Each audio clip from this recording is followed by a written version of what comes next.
Update on Ole Miss tailback Ronald McClendon. He was suspended before the South Carolina game last week and will sit out again today against Auburn.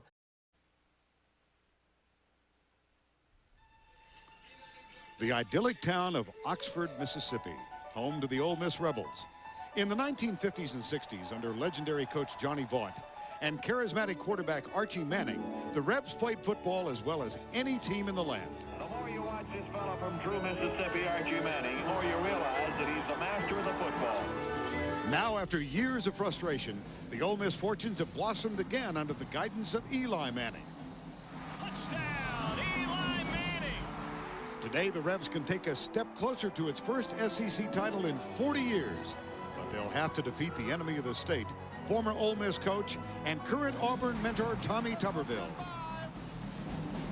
Touchdown, Auburn! Despite a roller coaster season, the Tigers remain contenders. But as the autumnal sun begins to set on the 2003 season, Eli Manning and the Ole Miss Rebels continue to pursue their date with destiny.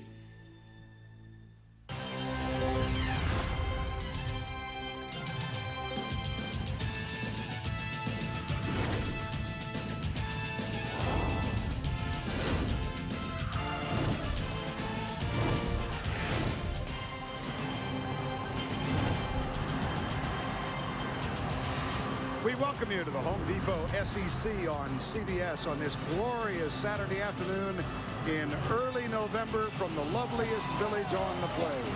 Auburn University at home today to the Rebels of Ole Miss. Eli Manning in the cockpit for the Rebels, who come in with a 5-0 record. And you could see how emotional he was in the pregame warm-ups just moments ago. A crowd in excess of 86,000 gathered here at Jordan-Hare Stadium as the Ole Miss Rebels come in to take on the Tigers of Auburn, and here they are.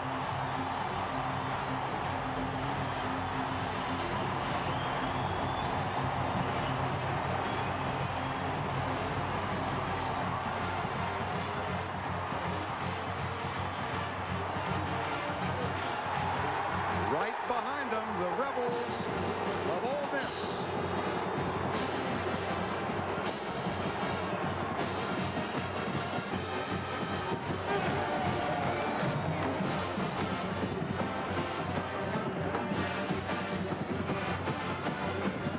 The significance of this game underlined as we look at the current standings in the Western Division. Ole Miss is 5-0 in conference play for the first time since Archie Manning was in the 9th grade at Drew, Mississippi. LSU and Auburn just a game back, so you get a sense that this one could be really explosive. Good afternoon, everybody. Vern Lundquist along with Todd Blackledge. We've got a terrific setting for you today and a stellar quarterback in Eli Manning. Well, I think he's the most complete quarterback in all of college football, and I think he's really benefited from coming back for his senior year. And when you look at what he brings to the table, first physically, he's big, he's tough, he has a great arm, he can make any throw that you would want, has excellent touch on deep end short stuff. He's not a real fast guy, but he's very athletic. He has quick feet, he can buy more time. And then you look mentally. Well, he understands their offense so well, both the running and passing game. He reads and recognizes defenses better than any quarterback and does so much at the line of scrimmage. He is the whole package. I'm looking forward to watching him play in person today. Well, he gets a chance to take huge strides on a national stage today, and that's very much on the mind of the Auburn Tigers. As a matter of fact, Tommy Tuberville talked about what's at stake. Basically, what they've told themselves this week is, we're not going to let him win the Heisman Trophy on us, you know, because he's playing on national television. Here's a guy that's got a chance to be in New York, probably one of the top 5, and who knows, you know, if he comes out and has a great game against us, you know, we could be the team to put him over the top. And so the question, Todd, is how does Auburn go about stopping Eli Manning? Well, it's a two-point plan. Number one, they've got to take his best friend away today. That's been their running game. They come into the game averaging 168 yards. If they can stop the run, make it a one-dimensional game, then they can pressure Eli Manning. And now that's easier said than done because of how good he is at reading and recognizing at the line of scrimmage. As we take a look at our Home Depot's coach's decision, this is what Auburn will try to do. They're a very good disguised team because of their experience in the front 7. You'll You'll see linebackers and defensive backs moving in and out, trying to show blitz, and then at the snap, dropping out and playing zone coverage behind it. Sometimes they'll rush 4, sometimes they'll rush 5. They've got to mix up whatever they do to try to create some confusion before the snap for Eli Manning. Here's a case where they're going to bring pressure with Thomas and Dansby. Then they're going to take a defensive lineman and drop him into the hole in zone coverage. Whatever they decide to do, they have to keep mixing it up. They can't give Eli Manning a steady diet of any particular front, blitz, or coverage today. Now the Auburn Tigers dressed in their home blue. Spectacular day. 66 degrees, humidity of 57%, partly cloudy the forecast for the remainder of the afternoon. This is the 28th time these two teams have met. Auburn has lost only once to Ole Miss here. They won 18 of the last 20 meetings, and last year in Oxford they won it 31-24. Ole Miss won the toss and have elected to receive. They have scored on their first possession of every game they've won this year. That's right. I'd take the ball too. And Auburn, on the other hand, in the 6 games they've won, they've scored first. In their 3 losses, their opponent scored first. So important first drive. Philip Yost will kick off. And this one to be returned by Chris Collins. Got a lot of room. And a lot of speed. Comes left. Out of bounds. Great start for Ole Miss. Donnie Young forced him out. A 52-yard return. Well, I really felt coming into the game because of Nichols and Ridgeway that Ole Miss had the edge in the kicking game. What a great way to start on a big game on the road. Get a good kickoff return and give your offense excellent field position to start. Chris Collins has been the go-to receiver, and when Ole Miss has needed plays this year, he has been the guy that provided them. Eli Manning has his backs in the eye. Tremaine Turner, fresh off a 100-yard effort, is the tailback.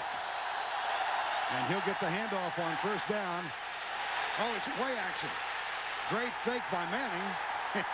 He has to throw it away because of the pursuit. There is a flag, and we check in with Jill Arrington. Well, Vern, after digging a hole for themselves early on in the season, Coach Tuberville told me that Auburn has been scratching to get out of it ever since, and they can't stop the fight today. Coach Dye used to call it Amen Corner. The month of November, by far the toughest in Auburn's schedule. They've got undefeated SEC Ole Miss. Then they've got Georgia. Then they've got their in-state rival, Alabama. But Coach Tuberville said in his 9 years of head coaching that this is the best team that they've had, and he thinks that they can continue the fight. All right, Jill, thank you. 5-yard penalty against Auburn. And so it'll be first down and 5. Face mask call.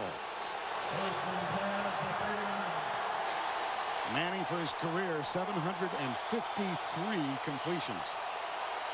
He is so smart and so good at the line of scrimmage, and David Cutcliffe has given him full freedom to call the offense at the line of scrimmage, and it's particularly helpful in the running game.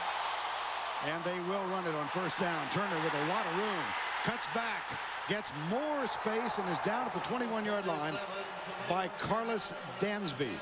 That's a gain of 17. We take a look at the Earthlink starting lineups. You've met Eli Manning.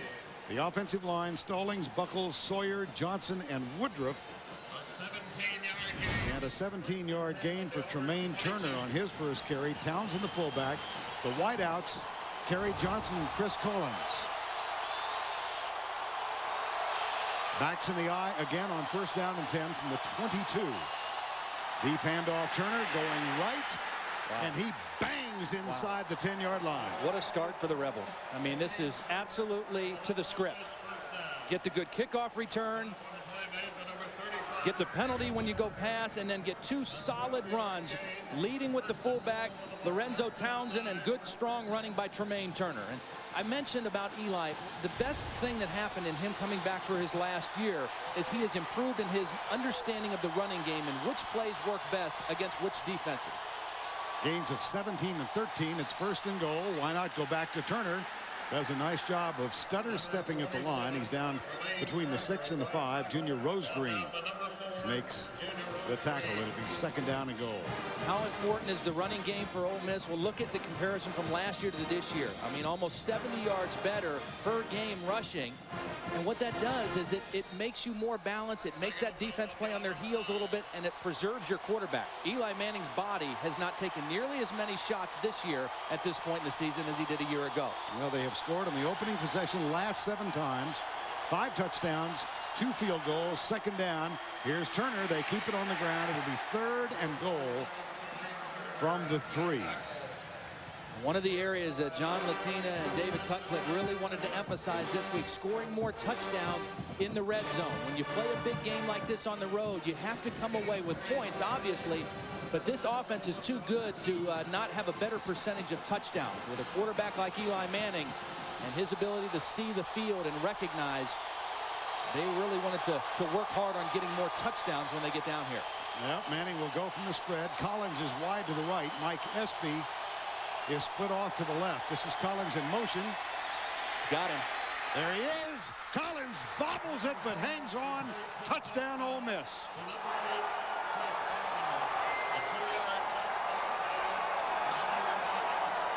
One of the best things to do with your go-to receiver is not let him get locked in by the defense. Move him and then run the little rub play. 2 receivers come inside, slip him out to the corner, and Eli Manning delivers a football. Good concentration by Collins. I think I saw Eli Manning apologize to Collins for the throw. He doesn't make many bad throws, and that one was a little bit behind his guy. And there was a terrific block by the other wide receiver, Mike Espy, on the touchdown play.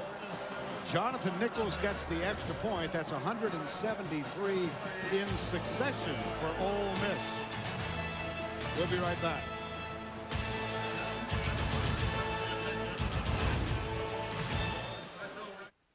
All right. Thank you.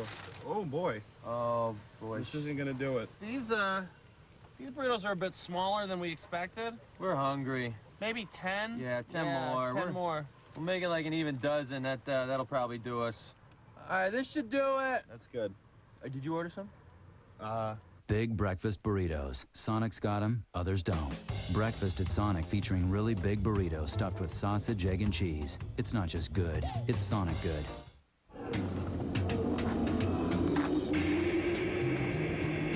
Mount Everest Base Camp, 17,000 feet. Whose idea was this? Fortunately, with a laptop powered by Centrino, Intel's mobile technology, you can see a friendly face wirelessly from thousands of places, even if you can't feel your fingers. Intel Centrino, mobile technology. First, I emptied the checking account, and then I hit the mall, and there in the window was this sexy little outfit, and oh my gosh, I just had to have it. $1,500 for a leather bustier? I didn't care. It lifts and separates. Plus, it's not like I'm actually paying for it. Introducing Citi Identity Theft Solutions, free with any Citi card. Help getting your life back? That's using your card wisely. It's the world's fastest race. Go! And now, it's the most deadly. Human Torch. Accidents happen. So does murder. All new CSI Miami, Monday. For the 8th straight week, Ole Miss scores on their first possession of the game. Touchdown pass, Manning to Collins. And as we take a look at this, as Collins comes in motion, watch Kevin Hobbs. He's going to be responsible for coverage, but he's just going to get caught in the wash right here. That's why defenses call this a pick play. Offenses call it a rub play. And Collins wide open as the front guy in the corner of the end zone, and Manning hits him. Chris Collins has just tied a single season record, 56. This is the 3rd consecutive year that Chris Collins has been 50 or more receptions in a season. I think he's one of the most unsung players in this league. I mean, he is an outstanding receiver and has been for 3 straight years. Devin Aromashadu is one of the 2 men back. This is Cadillac Williams. He gets the handoff, bounces off the initial contact, and then is tackled at the 24-yard line. Now Jason Campbell comes on now at quarterback, a junior from Taylorsville, Mississippi, about a 3.5-hour drive away from Oxford. Campbell, as a junior, 64%, but they do not throw all that much. Yeah, and the interesting thing is, even though Auburn is last in the SEC in passing in terms of yards per game, Jason Campbell is actually the 4th best in passing efficiency, behind Eli Manning and Matt Mock of LSU and Jared Lorenzen. So when they do throw, he's been pretty good for most of the season. First down and 10. Tuberville said they would try and throw on first down, and they will here. Play action, pass out, caught. Yep. Good start for Jason Campbell. I mean, very important for him to get off to a good start, because they're going to have opportunities to throw the football in this game. Ole Miss has struggled in the secondary, and they've given up a lot of big plays, and so they're going to have some chances to hit some big pass plays. And that's a good way to start for Jason Campbell. 15-yard catch by Ben Obamanu, and a first down at the 47-yard line. Here's Campbell. Cadillac and Ronnie Brown both in the game right now. Ronnie Brown has been working some of the wide out. There's the handoff up the middle. Cadillac Williams to the 41-yard line. LP Spence, number 48, middle linebacker, made the tackle. Now the offense for Auburn up front. Para, Reddick, Lindsey, Crittenden, and Marcus McNeil, who missed last week's game with an injury. Cadillac Williams and Brandon Johnson in the backfield. McIntyre. Ben Grubbs gets the first start of his career today, along with Cooper Wallace. A double tight end set on the first play. Here's a quick set up. Campbell right side. Obamanu is dragged down by Vaughn Hutchins, number 5. Now let's check this Ole Miss defense. They have been really susceptible to the pass, but the figure is somewhat distorted by a 661-yard effort by Texas Tech. Cooper, Mitchell, Boykin, and Anderson up front. Wade and Spence the linebackers, and they go with 5 defensive backs. Johnson, Robinson, Oliver, Blanchard, and Hutchins on third down and short. Knee came down. That'll be close for the first down.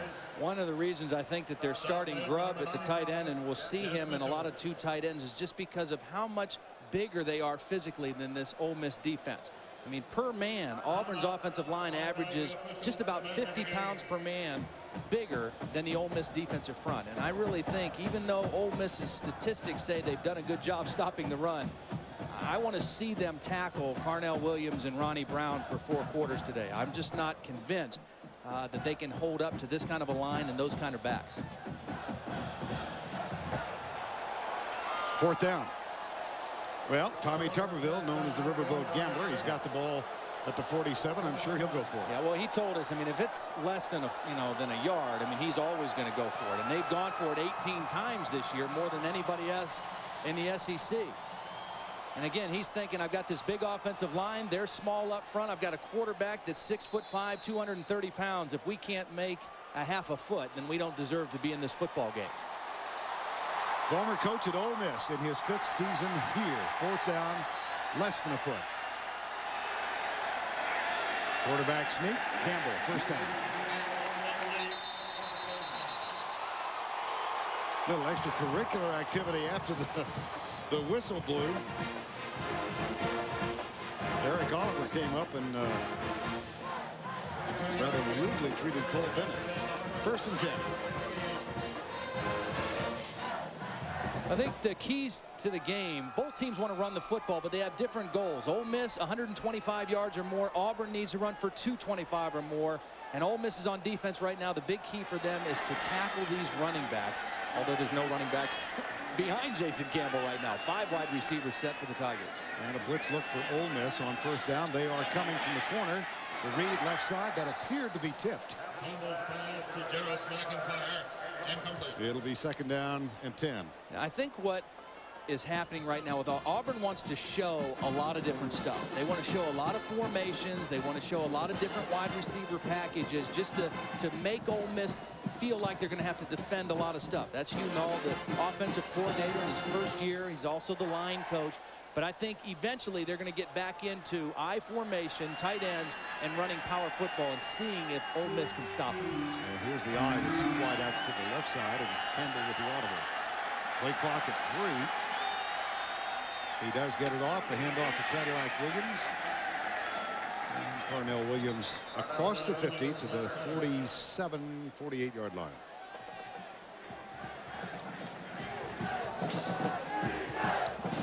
When they have won, they have run. In the wins, 262 yards. But check the 3 losses. Yeah. Southern Cal, Georgia Tech, and LSU. 44 yards per game. Yeah, I mean, when it's been good, it's been good. When it's been bad, it's been horrible. And that is their identity, running the football. Their identity is not 3, 4, 5 wide receivers out of the shotgun. It's running the football with power and with authority. Here's a 3rd and 6 now from the 49. Campbell back, steps up to run, and he does this very well. Good decision by Jason Campbell. And Ole Miss is going to play a lot of man coverage. When they play with those 5 defensive backs, they like to bring a lot of pressure, and they play a lot of man. And what man coverage does is it opens up holes in the running game or for the quarterback to run. Now, watch as these guys all go down the field, this middle will open up for Jason Campbell. He's reading it, he's looking, but he sees a big open spot. And that's a great decision by him. He made no hesitation. He tucked it and went and easily got the first down. On 3rd and 6, he picks up 15. That's the tight end Cooper Wallace in motion. Draw play. Williams, nice little wiggle. Got a lot of room. Down the left side and out of bounds with a 1st and goal at the 4.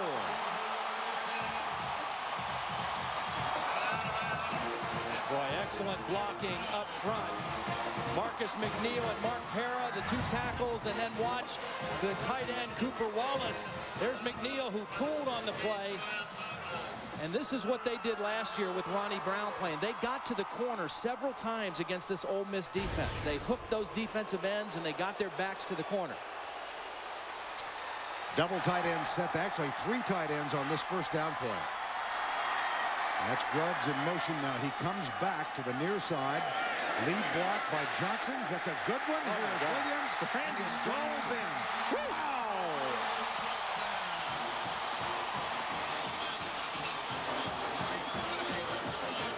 My goodness, that is fullback leading the way. Brandon Johnson, who is, I think, just an outstanding fullback. Watch him come out here and just flatten the strong safety, Kelvin Robinson. Brandon Johnson takes 39 right to his back and then gets another block just for good measure. Philip Yost on for the extra point, up and good. And an impressive answering charge from Auburn. And they did it for the most part on the ground. We're tied at 7.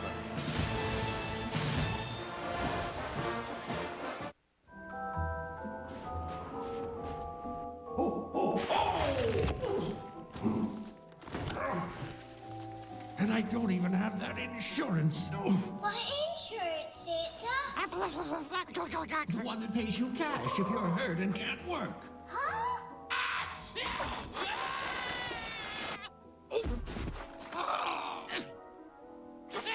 Aflac. Ask about it at work. Can you just send down the toys?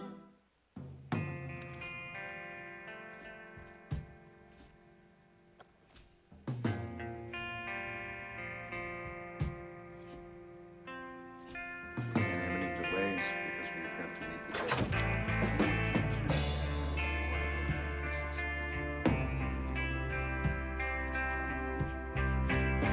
For your most important messages, reach out on the wireless service America trusts.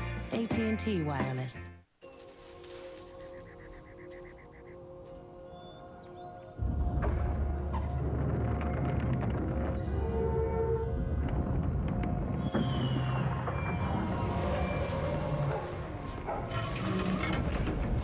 Bringing space travel to families everywhere. Disney used HP technology to help create Mission Space, a new thrill ride at Epcot.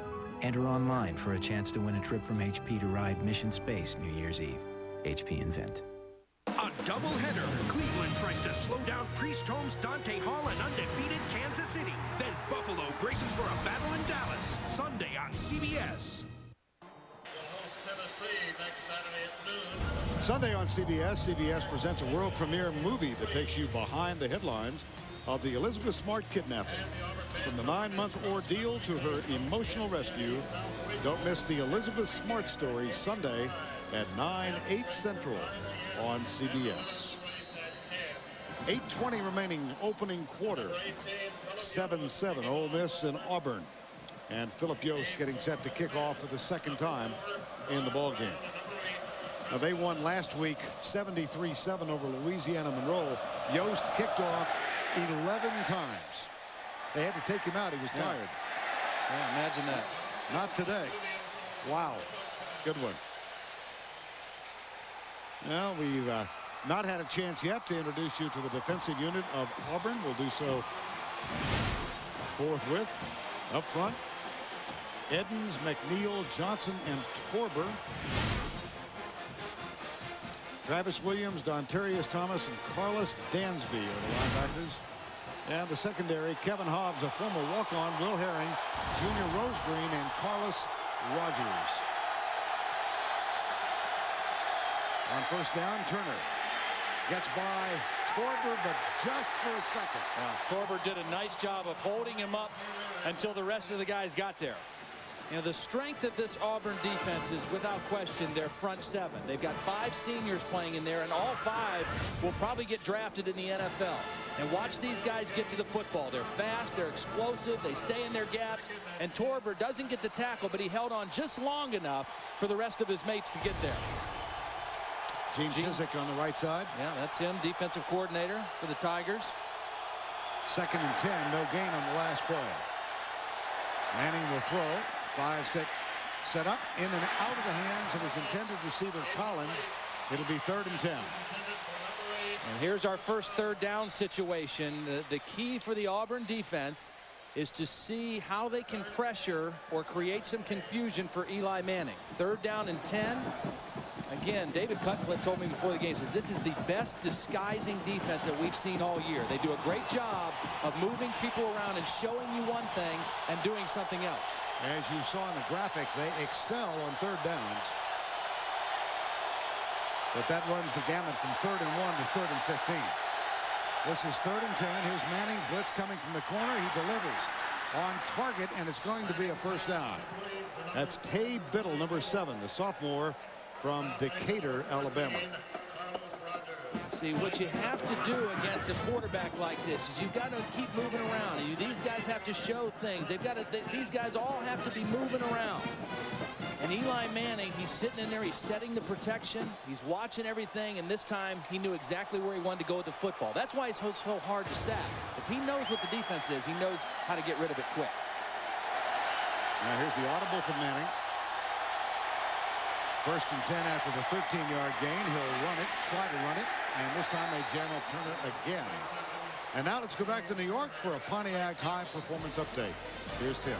All right, Vernon Todd, you know how good Florida's been on the road or at neutral sites. What about at the Swamp? Well, Vanderbilt's making a bit of a run. Jay Cutler finds Matthew Tant. The extra point makes it 28-17. Gators have the lead, but not impressively so far. And, of course, they lost at home to this Ole Miss team 5 weeks ago, 20-17. And it looked like a very humiliating loss at the time. It's gained in respectability since then. There's a player down. Doug Buckles, the junior from Madison, Mississippi, left guard. A lot of bodies moving around in there. There's Buckles, goes right down to his back. Tripped over a guy, and this is an offensive line that is, I think, played extremely well, both in the run game and in protecting their quarterback, Eli Manning. Ole Miss has only allowed 12 sacks this season. That averages out to 1 sack every 27 pass attempts. So they've done a great job of running the football and balancing out their offense this year. 2nd and 10 after the unsuccessful running play with Turner. So here's the disguise. Eli, they're moving, they're jumping, they're changing during the cadence. He pump fakes, looks right, fires it incomplete, out of bounds intentionally. The defense won on that play. Yep. See, they baited him into an audible. He thought he was going to have easy man coverage, and he'd go a pump fake and go out and up. And it did not fool the Auburn defense. So it's going to be constantly like that because he is so good at recognizing, and Auburn's so good at disguising. So it'll be a great thing to watch this afternoon. Now for the 2nd time in this drive, he's got 3rd and 10. And he'll spread the field, but he will go from under center. Last time Auburn came with pressure, and he hit the slant for the first down. This time it looks like they're going to drop out. They bring 4. Ratliff almost got there. Here's Manning, nobody open, fires it intentionally incomplete again, and we'll have a punt. Safe to say Auburn won again. Yes, they did. They rushed 4. They got pressure with 4, and whenever you can do that, you really have the advantage defensively, because with 7 guys in pass coverage, you can do a lot of different combination type things. When you can generate pressure with 4, you definitely have the upper hand. That brings on Cody Ridgway, who is having an excellent season. Trey Smith is back. In the loss at LSU a couple of weeks ago, he bobbled 2 punts. Tom Tuberville said he absolutely will not fair catch it. Here's Ridgway, and it's a good one. It chases Smith back, but he may have outkicked his coverage. Now Smith from the 14. Ankle tackle made, and he is down at the 29. 16-yard return by Trey Smith. 7-7. First quarter from Auburn.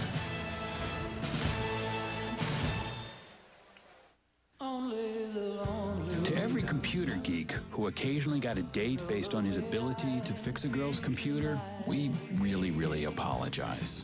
New AOL 9.0 Optimized with Computer Checkup scans your computer for common problems and helps fix them. Very good news for some, and not so good. Need any help? No thanks. For others. Life needs self-help. To get AOL 9.0, call today, look for a disc in your mail, or go to AOL.com. Going down. Yes. It's 10 p.m. Do you know where your deodorant is? Get Right Guard, the only one with a power stripe of extra protection. Right Guard, right to the end of the day. All right. Thank you. Oh, boy. Oh, These burritos are a bit smaller than we expected. we're hungry. Maybe 10? Yeah, 10 more. All right, this should do it. That's good. Did you order some? Big breakfast burritos. Sonic's got them, others don't. So, what you got for me? Please, that thing's a... Yeah, where are you getting your numbers from, the sports section? But if it goes the other way, I'm gonna dump it. Gotta go. Lily, I'm all done for the day. Can you come in here for a minute? Hi, Lily Bean. Daddy's home. Institutional strength trading, now available on your desktop. For as little as $8 per trade, Fidelity Active Trader Services delivers power, price, service, no compromises.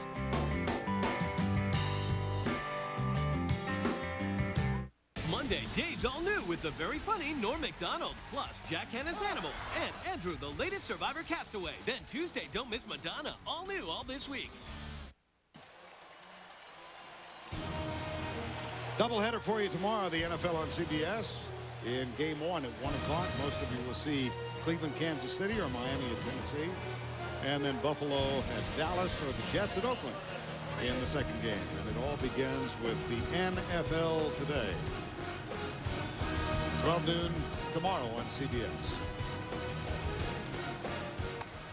Cadillac Williams is the only running back now on first down from 28. Here's Campbell, drills it left side down low, but caught at the 35-yard line. Ben Obamano makes his second.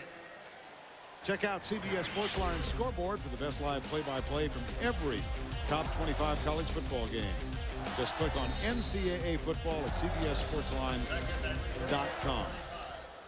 Really a good start for Jason Campbell, and for this running game. In that first scoring drive, they averaged 8.4 yards per carry. So that is exactly what Auburn wants to do. They're using the passing game to loosen up this defense, but running is what they do best. Now here is the handoff right side. Williams got a lot of room. Surges all the way to the 36-yard line. That's a gain of 29. Well, again, this is what Auburn does. I mean, watch this side. Just take those 3 defenders and move them out of there. It's 3 guys blocking on 3 guys, and then 2 missed tackles. 2 guys that were unblocked, but Cadillac is so difficult to tackle in the open field. I mean, he makes people miss because he's so shifty. He's not a blazing speed guy, but very difficult to get a good shot on. Missed most or half of last year with a broken ankle. Here's a play fake. Campbell, nice fake by Jason Campbell. Goes left, and it's caught at the 18. Courtney Taylor, number 86. Beautiful pass. Yeah, and a beautiful job by Courtney Taylor because the ball was a little bit underthrown. It was a little bit late by Jason, but watch Courtney Taylor on the corner route get his body between the defender and the football. Watch him stop and body up the defender and then go up and catch it high. I mean, that is excellent work by Courtney Taylor, using his big body to make the catch. That's a gain of 19. Campbell on target. And a first down and 10 in a 7-7 game. See, when you can't stop the run, then it opens up play-action passing for big plays. Nice move by Cadillac Williams. Well, Cadillac Williams mentioned the fact that he went out midway through last season with the broken ankle. He has played in every game this year. See the numbers, 745 yards. Already this year, 958. But he told us yesterday he still feels the ankle a little bit, particularly when he tries to plant. Well, it sure doesn't look like it today. The start he's off to. Carnell Cadillac Williams. Second down. Here's Campbell with a pump fake. Goes into the corner, man open. Underthrown again, just slightly underthrown, and this time Travis Johnson made a nice play on it. And Travis Johnson leads the Ole Miss defense with 3 interceptions, and it's just a fade route, and Courtney Taylor beats him, but the ball is thrown short, and that enables Travis to catch up to it and make the play on the football. Now, obviously, he was under duress from Justin Wade, the blitzing linebacker, but a little bit deeper on that throw, and he has a touchdown. And that brings up a 3rd and 6, tie game with 3:47 remaining. First quarter play. McIntyre starts in motion, then sets up, and here's Campbell back to throw. Out in the flat for Cadillac Williams, who drops the ball, 4th down. And Philip Yost is going to come on to attempt the field goal. They've had kicking problems this year. Yost, as a matter of fact, in the loss at LSU, hooked one wide left from 35 yards out. And Tuberville toyed with the idea of going to his 3rd place kicker for the year. Yost started, then they went to a scholarship freshman, John Vaughn. And he was giving some consideration to using Cody Bliss here in this game. But Yost gets the call. 30-yard attempt to break the tie. Good hold, and the kick is through. When they have run, they run. But they did have to settle for 3. And this is kind of a win for Ole Miss, because with Eli Manning, you better get touchdowns when you're down that deep. Hi, can I talk to you about 10-10-987? You certainly may. So we're doing this thing. Have you tried 10-10-987? Not yet. It's 3 cents a minute and then 39 cents to connect anywhere in the United States. You just call 10-10-987, 1 area code number, that's it. Everywhere in the country? Everywhere in the country. How about Canada? Yes, Canada and Western Europe. Wow. So will you try the 10-10-987? Absolutely. You trust me, right? Why not? Do you have something to eat? We have cantaloupe. Cantaloupe. Coleslaw. 10-10-987. Milk, of course. Cottage cheese. I'm going to be here a while. Check Sam Blitz. Check that safe. Watch 26. It's on 2. Check out. Ready? Watch T.O. Watch T.O. Red. Go T.O. in motion. Hey, hey. Hey. Watch the ball.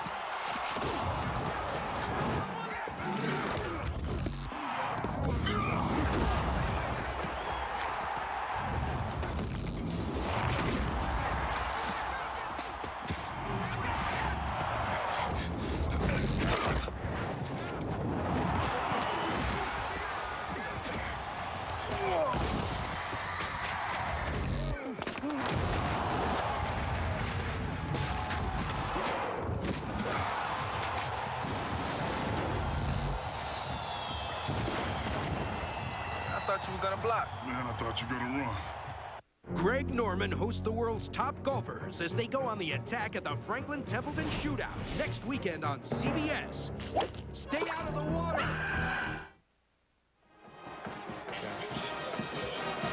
.336 to go first quarter. Auburn has gained a lead 10-7. The point we made earlier, in the 6 games they have won, they never trailed. That's right. In the 3 games they lost, they never led. I'm not sure what a philosopher would do with that, but what was that guy you quoted on me the other day? Kant? Oh, no, yeah, Immanuel Kant. Yeah. That was because what would he say? Rene Descartes was busy. There was the kick through the end zone. Let's go down to Jill Arrington. Jill? Well, guys, Eli Manning had the opportunity to leave school last year, but he told us he wanted to come back for his 5th year to play with those 11 fifth-year seniors. They all started together, especially his friend, receiver Chris Collins. He said that he has a great connection with him on the field. As you saw on that first touchdown, they just make each other look good. He also felt he owed it to the young receivers to come back. Tay Biddle, Mike Espy, he felt a responsibility to be here for them, and I'm sure they're grateful that he came back. You bet, Jill. Thank you very much. 1st and 10 from the 20. Manning sacked for only the 13th time this year. That looked like a jailbreak. I mean, he had no chance. Normally, when you go play action, you have the best protection that you can have because you're normally keeping both backs in, and you've got all those linemen. But watch Auburn just storm the gates. Carlos Dansby runs right through the block of the fullback. Spencer Johnson runs through his man. I should mention that Cliff Woodruff, the right tackle for Ole Miss, is playing with a bad right hand. He's got a big bandage on his right hand. That's tough when it's your outside hand blocking those defensive ends. On 2nd and 14, Turner can't get by Carlos Dansby. Not many do. No. He is a special player, and he plays with great instinct. He's in position, he's got good leverage, and he's got those long arms and strong hands. You know, when he gets a hold of you with those big hands, he's not letting go. 4 sacks to lead the team. Also over his career, 8 interceptions, 5 last year. This is the 4th time that Ole Miss has been for 10 yards or more on 3rd down. So this is right what Auburn wants. Under pressure, finds his man, and he's got a 1st down at the 35-yard line as Eli Manning hooks up again with Chris Collins. And see, when he knows what the defense is and when he knows where the pressure's coming, he's almost impossible to sack because he knows where he's going with the football right away. Now, he's going to see the pressure coming from the outside, so he knows he's got man-to-man, and he can catch that snap and get rid of it right away. He reads it before the snap, ball's in his hand, ball's gone. You can't sack him when he knows what the defense is. That's a gain of 19. 2nd time they've converted on 3rd and 10 or more. Here's Manning, fakes the draw, goes right side, deep, and behind Bill Flowers. He was covered by Hobbs. Chris Collins now the single-season record holder in the 110-year history of Ole Miss football. 57 catches for the year. He's just been consistent his whole career, too. I mean, he had 55 receptions last year. He had 54 when he was a sophomore. Trey Stallings, the left tackle, is the guy down on the field right now for Ole Miss. We already saw Doug Buckles get shaken up earlier in the game. He's back on the field. Trey Stallings is a sophomore. Had a really nice season so far for Ole Miss, and we'll step away for a break right now. Dave. Brian, are these your consultants? They're providing an ongoing assessment. We're on a standardized Dell Linux solution. PowerEdge servers, Intel Xeon processors. What about assessment? Validation, deployment. Dell's services are proven and scalable end to end. They're customer-centric. We're more contractually inseparable. Manage your enterprise for less with the flexibility of Dell products and services. Call or go online today. That all you got? Come on, man. Going down. Yes.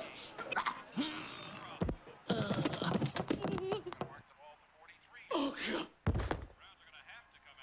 It's 10 p.m. Do you know where your deodorant is? Next time, use new Power Stripe from Right Guard. With a stripe of time-release odor fighters no other deodorant's got. Nothing looks like it, nothing works like it. Yes. Yeah. Right Guard, right to the end of the day. He lied to his wife about his past, hidden gold, even his name. Can she uncover his darkest secret and get even? 48 Hours investigates tonight.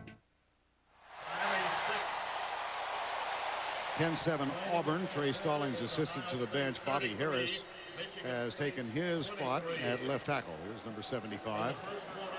And the biggest thing for Bobby Harris is to adjust to the speed of the game right away, because whatever he did in warm-ups, it wasn't nearly as fast as what he's going to have to do right now against this Auburn defense.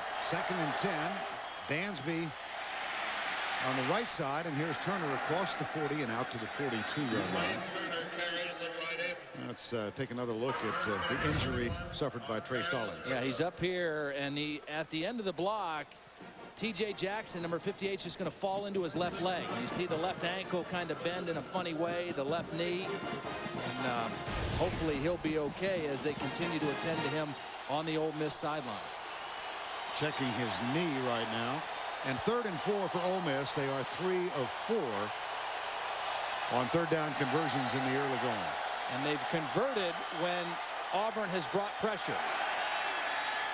Manning in and out of the hands of Collins. And this is a little bit of a trend that Gene Chizik is going to have to figure out now, because when they've rushed 4 and dropped, they've won on 3rd down. When they've brought 5 or 6 and played man, Eli Manning has won on 3rd down. Cody Ridgway on to punt for the 2nd time, and Trey Smith awaits it at the 12-yard line. First time out, Ridgway with a 50-yard punt, but Smith had a 16-yard return. Line drive, that'll bounce in front of Smith, and he will let it go by, and it gets a big Ole Miss roll. That started out ugly and ended up pretty. Man. The ball was only about 12 feet in the air. 51-yard punt. Magnificent overhead images of today's game are courtesy of the 1-800 Medicare Lightship. The crew of the 1-800 Medicare Lightship hope you're enjoying today's game. So far in the ball game in this first quarter, Auburn mixing it up on 1st down very well. 4 running plays, 4 passing plays, moving the football very effectively. Now, maybe a little more conservatism inside their 10. Ronnie Brown has replaced Cadillac Williams in the backfield. Here's Grubbs, the tight end, and Brown gets the handoff. Nothing doing. Again, he had 224 yards in the victory over Ole Miss a year ago. Came on and played so superbly, replacing Cadillac Williams after the injury. You know, I think he even had more than that, because I watched the tape of that game yesterday. He had one play where he tried to go back and go the other way and ended up losing about 20 yards. So he probably had closer to 250 yards gained in that football game. Playing with the lingering effects of a thigh bruise in this ball game. And they're going to let the clock expire and go down to the other end. 2nd and 11 as Brown lost 1. That's the end of the first quarter. With the score 10-7 Auburn. We'll return to Jordan-Hare Stadium after this message and a word from your local station.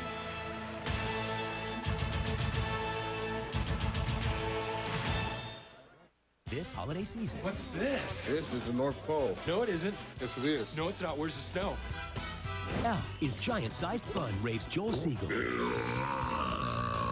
Did you hear that? Jeffrey Lyons calls it enormously funny with side-splitting laughs. This place reminds me of Santa's workshop, except it smells like mushrooms and everyone looks like they want to hurt me. And Eppert and Roper give it 2 thumbs up. Looks like a Christmas tree. Elf. Sorry I can't ride with you the rest of the way up. Oh, I forgot to give you a hug. Rated PG, now playing. Here in Chicago, internet users are taking the Net Zero High-Speed Challenge. 2 computers connected to the internet through ordinary phone jacks. One using standard dial-up, the other Net Zero high-speed dial-up. Net Zero is way faster than the standard dial-up. It's awesome. I'd much rather go with Net Zero. You can surf the web up to 5 times faster for only $14.95 a month. So I would say Net Zero is a good deal. Net Zero High Speed is a must-have. Net Zero High Speed. Get it at netzero.com. Is there a survivor conspiracy against Rupert? All new episode, CBS Thursday. Made you turn, made you look, made you ask what was that? An American legend, Ford Mustang.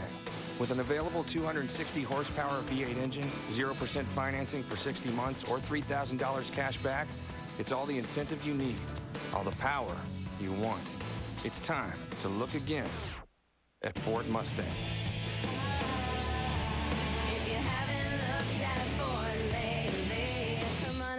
struck again. Hey, Dave. Hey, what's up, I've admit? You know, if I'm going to help out with this big deal, then I've got to exercise. Okay. I don't get this jogging thing. I don't feel like I'm getting a workout at all. Now get 5 Arby's melts for just $5 with beef oven roasted right in the store. So it's tender and juicy, not greasy. Then topped with hot, tangy cheddar. Hurry and get 5 Arby's melts for just $5. A deal this good won't last long. What are you eating today?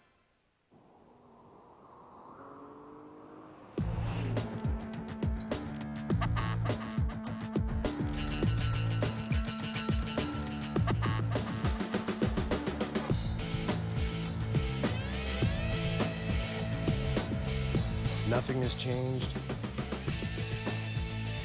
Everything has changed. The 265 horsepower Nissan Maxima. An accused double murder has been captured in Wisconsin. CBS 46 will be there live after the game.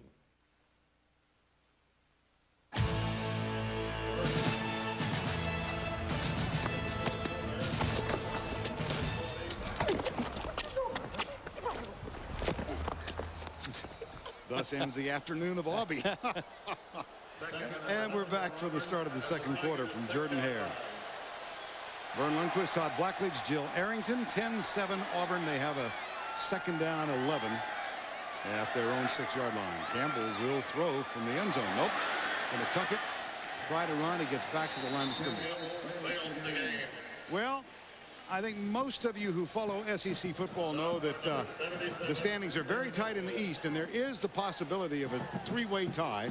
Until yesterday, the 7th tiebreaker in that event was the vote of the athletic directors, whose institution is not involved in the tie.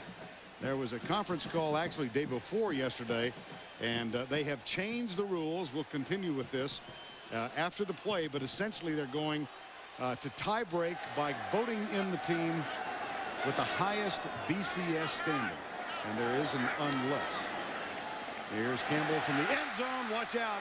Oh boy, almost picked off.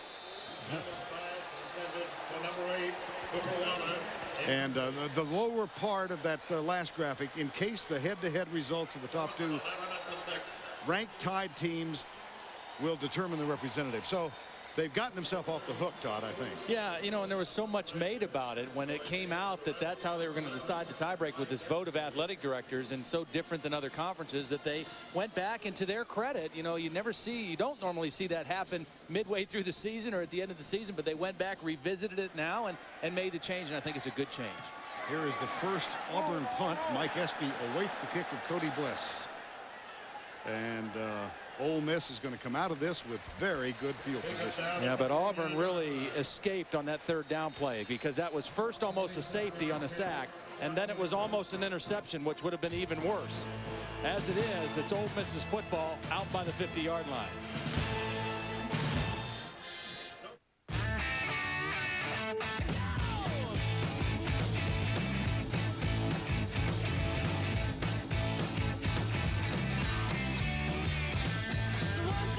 Take my hand and come with me, because you look so fine that I really want to make you mine. I say you look so fine that I really want to make you mine. 4, 5, 6, come on and get your kicks. Now you don't need the money when you look like that, do you, honey? Look, CERT is the new way to fall asleep. Counting sheep the old way. Solution? You gotta be new, now, happening. Gonna put you to sleep with the sheep, with the sleep, and there's no. You'll feel the difference the moment you lie down. Serta, we make the world's best mattress. Let me get this straight. So you want fast heartburn relief.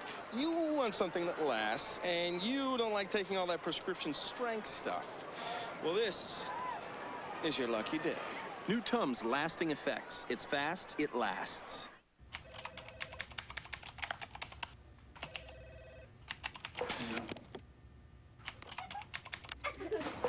On the road and stuck trying to get business email in all the wrong places? Get Verizon Wireless Remote Email Access. Stay productive and in touch when you're away from the office. Can you hear me now? Good. Now ask how you can save up to $200 on select wireless PDAs and BlackBerry devices. Verizon Wireless. We never stop working for you. You're ultimate online sports experience. For the fastest scores, stats, and first-rate fantasy sports, go to CBSSportsline.com when you've got to know more. Back at Auburn, up by 3. An update on offensive lineman Trey Stallings. Unfortunately, he is out of the game. He has a strained MCL. Also, Doug Buckles, I checked on him. They had ice on his knee as well, but they say he's okay, although he's not on the field right now. Todd? All right, Jill, thank you. 1st and 10 from the 48-yard line. Backs in the eye. Here's a reverse to Collins. He's heading to the left. He's got a blocker in front. And Chris Collins hit up high. That slowed him down just enough for the tackle to be made at the 42-yard line by Junior Rosegreen. One of the ways that you combat an aggressive, fast defense is with misdirection. And it's even better when you can get the ball in one of your real playmakers, Chris Collins. Get the defense flowing one way, come back with the reverse the other way. They got away with a little hold there, too, by tight end Jimmy Brooks, number 83. He pulled a guy down, and that helped Collins on that play. See Marcus Johnson laughing with Collins. I think he blocked air. Here's the stretch, and it's a smidgen short. Well, 2nd and less than 1. I mean, there's no better time for Ole Miss to try to get a home run here with Eli Manning. A big play action fake, and he's thrown a lot of deep balls this year. He's very accurate throwing the deep balls, particularly the deep post. I mean, he throws that as well as anybody I've seen. So Auburn's safeties need to be alert in this particular short yardage situation. Well, actually, 1st and 10. 2nd and short. And they'll go for the quarterback sneak. Manning for the first down. Now let's go back to New York for a Pontiac high performance update. Here's Tim Brennan. All right, fellas. Kewan Ratliff of Florida with a pickoff, and it's significant. It's his 8th interception of the year. That's a Florida record, and it puts the finishing touches on their victory against Vanderbilt, 35-17. Bert? All right, Tim. Well, you know, really, he should have had his 8th interception last week against Georgia. We revisited a play from the game last week. It was ruled that he was out of bounds and couldn't come back in and make the interception, but that's not the way the rule is read. He should have gotten one last week. Here's a pass out on the left side as Tremaine Turner was lined up wide left. Well, the older brother of Eli, Peyton Manning, played at Tennessee. Their similarities are remarkable. It really is. And I worked at a quarterback camp that the Mannings had in Hammond, Louisiana this summer, and I got to watch them side by side, and just even their mannerisms, their hand gestures, but then as a quarterback, the way they throw, the way they move in the pocket, and then how they communicate with their teammates on and off the field is uncannily similar. 2nd down and 2, backs in the eye for Ole Miss. Manning hands it off. This is Brandon Jacobs, number 27, goes left. Well, the Manning brothers through 9 games as a senior. Peyton, look at these are remarkably close, aren't they? Yeah, it really is. And again, watching them side by side, working with little campers, but also then throwing on the Saturday of the camp, they threw for all the campers to watch, all the quarterbacks that were there, and they look almost identical. Now, I think Eli may actually have a stronger arm than Peyton. I mean, when they throw the deep balls, he actually looks like he has a stronger arm than Peyton. But what a guy to have in your corner as a database on how to play the position and bounce things off of in a guy like Peyton Manning. 3rd and 1. Left side, Jacobs. That should be enough for the first down. And, of course, Papa Manning and Mama Manning, Archie and Olivia, are here today. And they'll leave tonight after the game and head on out to watch Peyton play tomorrow. What a remarkable weekend Archie and Olivia had when they had Ole Miss playing at Florida. They watched Eli lead the team to victory there, then hopped across the state for a Monday night game and watched Peyton and the Colts in that remarkable comeback against the Buccaneers. 1st and 10. 10-7 game. Blitz look by Auburn. And here's Jacobs. He is both a fullback and a tailback, and Ronald McClendon, who was the 2nd string tailback, has been suspended indefinitely. There is an investigation of a potential NCAA violation. McClendon in his second year here, junior college transfer, so he sits out while the issue is resolved. And David Cutcliffe and the athletic department has not indicated the nature of the potential violation publicly. Second down and 10.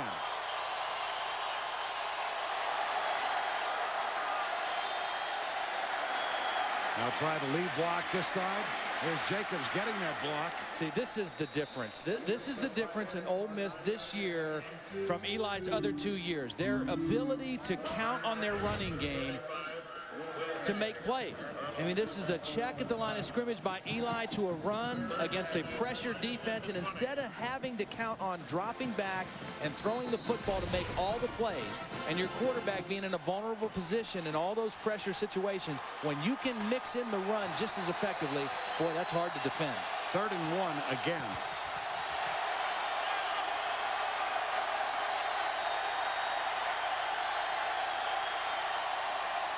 Jacobs, Rick Rosano, the fullback, helps lead the way right side, and he appears to have enough to move the chain again. And again, this is an Auburn defense that in their front 7, 5 seniors, very experienced coming into the game. 3rd in the conference in total defense, only 275 yards per game allowed, 5th in the country. And against the run, only 92 yards a game allowed. And Ole Miss has nice balance running the football right now. And they've got this defense on their heels a little bit. Tay Biddle wide left, Collins wide right. Auburn is bringing the blitz. And boy, did they time that perfectly. Will Herring, number 35. Yeah, it was a safety blitz. Perfect call by Gene Chizik, and very well executed by Herring. Now watch Herring right here. He doesn't show it right away, but watch him creep up, and then he hits it right on the run and goes right into the back unblocked. He doesn't show it too early, and that's why he gets in there unblocked and makes the play behind the line of scrimmage. Will Herring, redshirt freshman who was a high school quarterback at Opelika. It's about 10 minutes away from Auburn, and now getting a chance to start as a redshirt freshman at strong safety for Auburn. Manning got the pass to Tay Biddle, but he's knocked down at the 15-yard line. It will be 3rd down again. Well, it is time, and we're going to get this one in early. Time now for the Aflac trivia question of the day. Eli and Peyton Manning hold the record for TD passes by brothers, 163.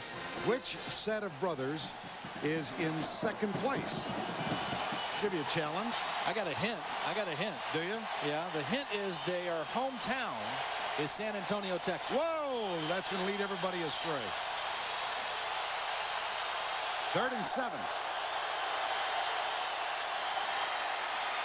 Manning got a man wide open, touchdown. And look at all the Auburn Tiger defenders pointing to each other. Who's responsible for that area? But it starts with protection and Eli Manning finding the opening in the Auburn defense. They only rushed 4. So there's 7 guys in zone coverage, but look at all those 3 guys go to 1 guy, and they left Mario Hill wide open for the touchdown. Sophomore from Meridian, Mississippi, gets his 2nd touchdown reception of the season. The extra point from Jonathan Nichols is up and good. CBS Sports coverage of the Home Depot SEC on CBS will continue after this word from your local station.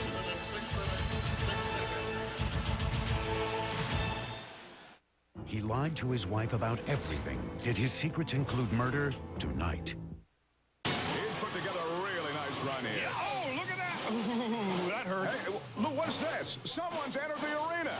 Get that guy out of here for crying out loud. It's cyclone time. I'll tell you, he doesn't see him. This could get ugly. Oh! Oh, my. I have no words for what we've just seen. I'm speechless. Utterly incomprehensible. Things grow fast around here, especially the crowd that's moving to Dodge Ram, because Ram is the fastest growing full-size pickup in the Southeast, easily beating Ford and Chevy. You can make Ram move fast too with an available best-in-class 345 horsepower Hemi. Add the protection of Dodge's 770 powertrain limited warranty and your choice of a big cash allowance or low financing, and you've got a growing list of reasons why you should join the crowd headed to your Southeast Dodge dealer for the best values in America. They represent power and luxury, boldness and refinement, and all the features you would expect in a luxury SUV. But perhaps what they represent most is an intriguing yet difficult choice: Lincoln Navigator or Lincoln Aviator with 0% APR or $2,500 cash back on Navigator, 0% APR for 5 full years or up to $3,750 cash back on Aviator. For additional discounts, see your Lincoln Mercury dealer today. Travel well. An accused double murder has been captured in Wisconsin. CBS 46 will be there live after the game.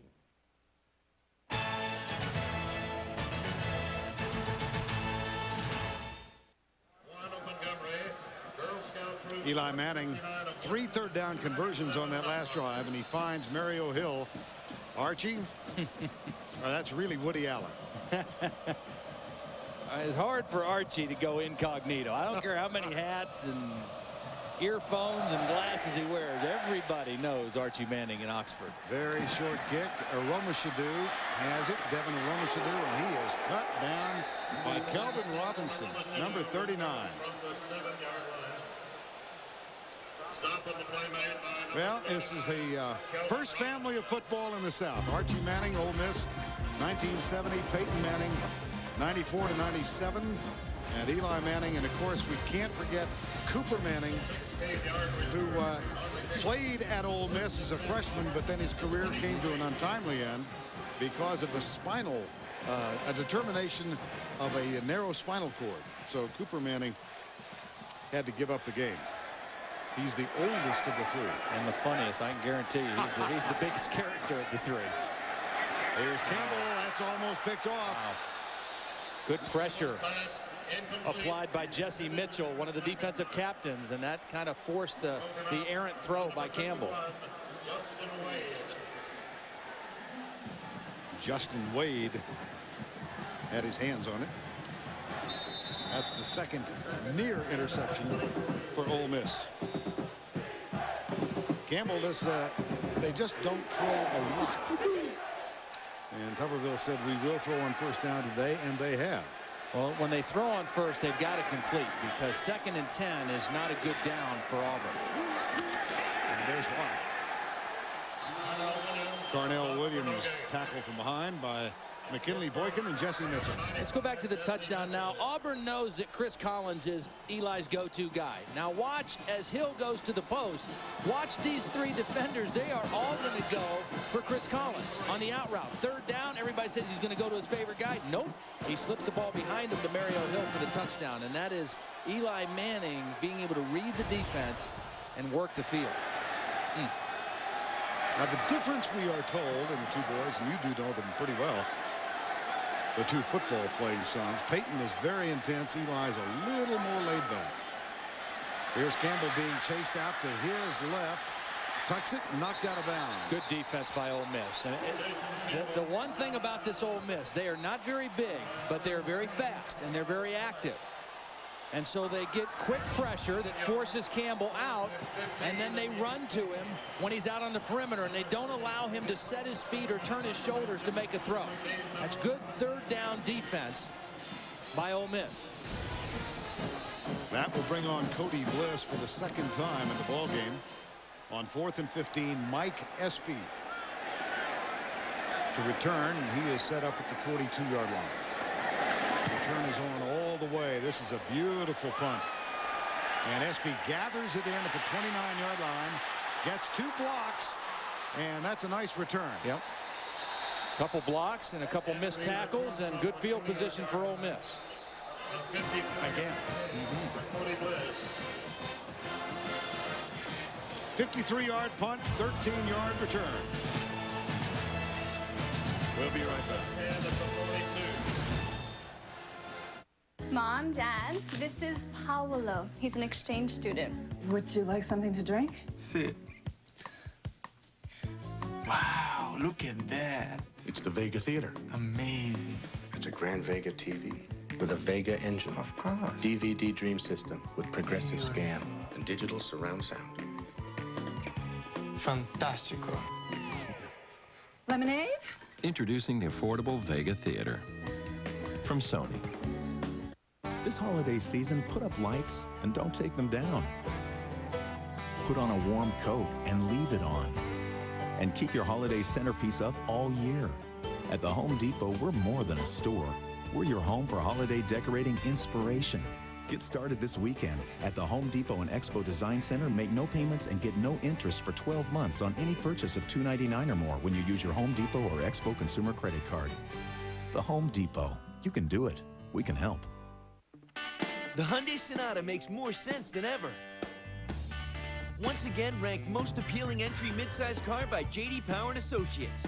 It's $3,700 less than a Toyota Camry LE when comparably equipped. Not to mention, only Hyundai has America's best warranty, 10 years, 100,000 miles. And the Sonata's loaded with standard features. Test drive the 2004 Hyundai Sonata starting at just $15,539. When your car makes this much sense, you win. Tonight, a murder investigation will pit these ex-partners against each other. Oshansky lied to me. Don't miss an all-new Hack, CBS Tonight. Showdown in the West. Ole Miss leads Auburn 14-10. 6:36 to go in the first half of play. Eli Manning 3 of 3 on the last drive. Total yards this quarter -5 for Auburn. And on first down, Manning hands it off to Brandon Jacobs, number 27. Time now to answer the Aflac trivia question of the week. Eli Peyton Manning hold the NCAA record. It's now 164. And from San Antonio, Texas, Ty and Coy Detmer played a little football farther west. Ty played at BYU, won a Heisman Trophy. Coy played his college football at Colorado. 161. There is a player down. Look who's here. You have the bobblehead one, don't you? Yeah, I do. Yeah. Well, actually, Nancy has the bobblehead. Okay. Yeah.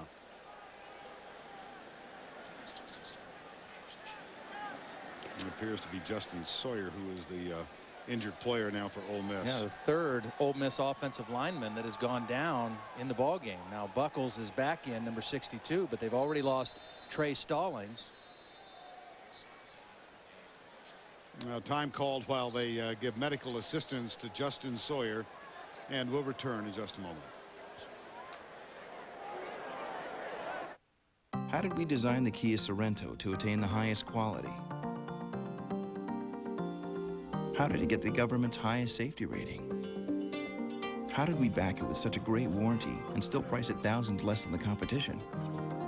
How did we do all this? We worked our freaking tails off. That's how. The obsessively perfected Kia Sorento. Get remaining 03 Sorentos for $19,635 after $1,000 cash back, plus $1,000 owner loyalty bonus for qualified buyers.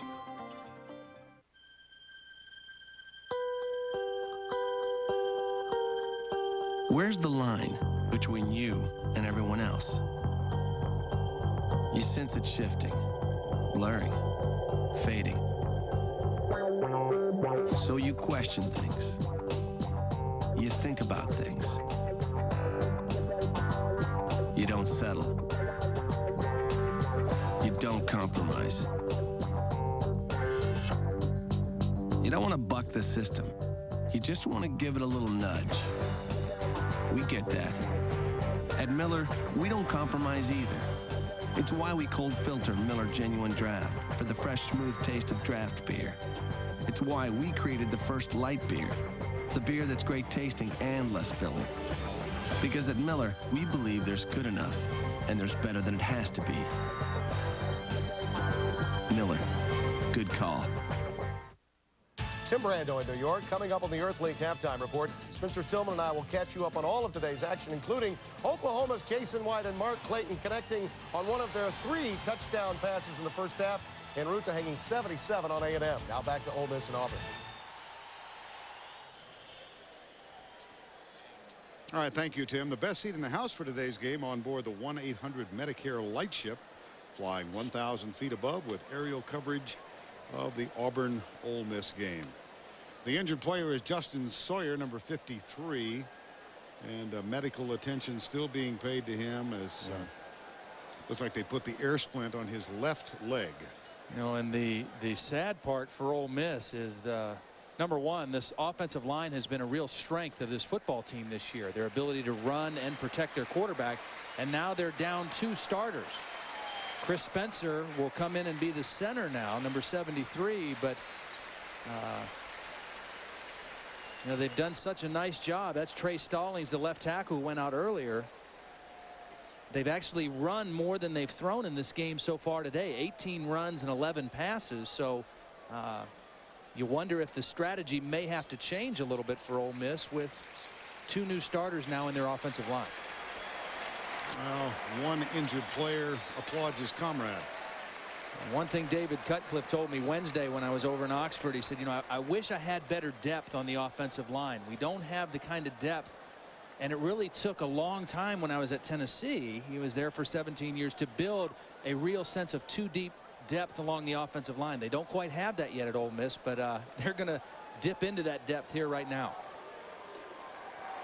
Now Bobby Harris moves in at left tackle. Chris Spencer will be at center, and Doug Buckles, who was out for a couple of plays earlier, is back in his spot. This is Justin Sawyer being taken to the locker room. And the first thing that Spencer has to do is make sure he makes a good snap. His first snap in the game will be a shotgun snap.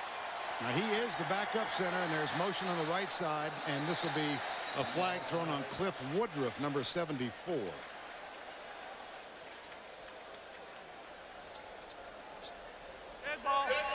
False start. Gets the offense. 5 yards from the previous spot. Repeat. 2nd down.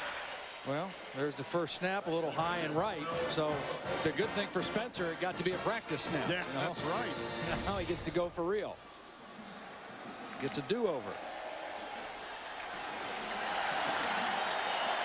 2nd down and 12.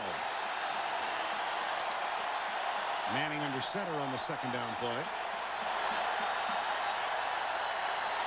Fakes the draw. Rolls right. Torber's got him. Yeah. Torber's so quick. I mean, he is not a big defensive end. 6'3", 240 pounds, but he's very quick, very explosive, and he ran right around that new left tackle, Bobby Harris, on this play. Watch Torber right here, and he just goes exploding past Bobby Harris. A little outside move, and then it's speed to track down Eli Manning, and a big sack on 2nd down. Yeah, that was a lookout block. Yeah. Loss of 14. It's 3rd and 26. Auburn has done a nice job of generating pressure on Eli Manning with only rushing 4. Townsend, the fullback, alongside Manning on 3rd and 26. Stunts. Handoff. It'll be 4th down and a mile. That was a good defensive set for Auburn right there, because Ole Miss started after the punt return with good field position, and then they went backwards with penalties and sacks, and now Auburn should get good field position for their offense on this exchange. Cody Ridgway, the junior from Jackson, Tennessee, on to punt. Trey Smith. Auburn blocked 3 punts last week, even though it was against Louisiana Monroe. But something to keep your eye on today. This one away, and Smith will return it, but not very far. Rob Robertson, number 81, was there. 42-yard punt, nothing on the return. Monday, Dave's All New with Norm McDonald, plus Jack Hanna's Animals and the latest Survivor Castaway. And Tuesday, don't miss Madonna's return to the Late Show. Dave's All New, all this week on CBS. From the 33, trailing by 4, Auburn has a 1st down and 10. I think Auburn needs to go back to their running game again. They kind of got away from it their last possession. They got 2 tight ends in. Ronnie Brown, the lone setback. Make this Ole Miss defense tackle Ronnie Brown. Audible from Jason Campbell, the junior quarterback. And Brown tries to get it outside, breaks the first tackle. But then there's pursuit by Ole Miss, and he's down to the 35. Justin Wade and L.P. Spence make the tackle. 14-10. Ole Miss opened the game by scoring on its first possession. That was set up by a 52-yard kickoff return, a 2-yard pass. And then Auburn countered with a long touchdown march, made it 7-7. They took the lead on a Philip Yost 30-yard field goal. And then Eli Manning found Mario Hill for the second Ole Miss touchdown. And that's where we are,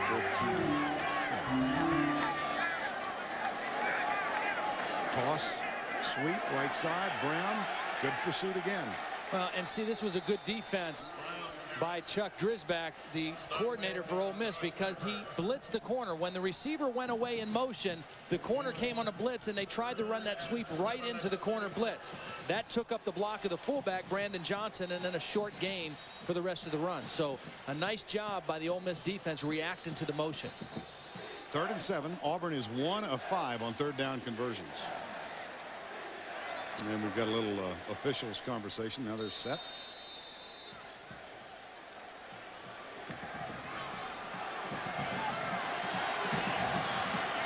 Obamanu comes outside to the left side. 3rd down and 7. Ole Miss with 3 men down. See how many they bring.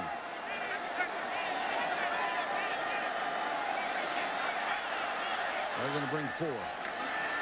Campbell left side to his tight end at the 41-yard line, short of the first down. A nice open field tackle by Kelvin Robinson. Yep. I mean, if you are going to, play this kind of defense with a lot of defensive backs that are smaller guys, they better be good tacklers out in space. And Kelvin Robinson did a nice job of tackling a bigger guy and not letting Cooper Wallace go any further. Good defense on 3rd down. Sophomore out of Jackson. Auburn now 1 of 6 on 3rd down. So Ole Miss definitely winning the 3rd down battle on both sides of the ball. 4th and 2.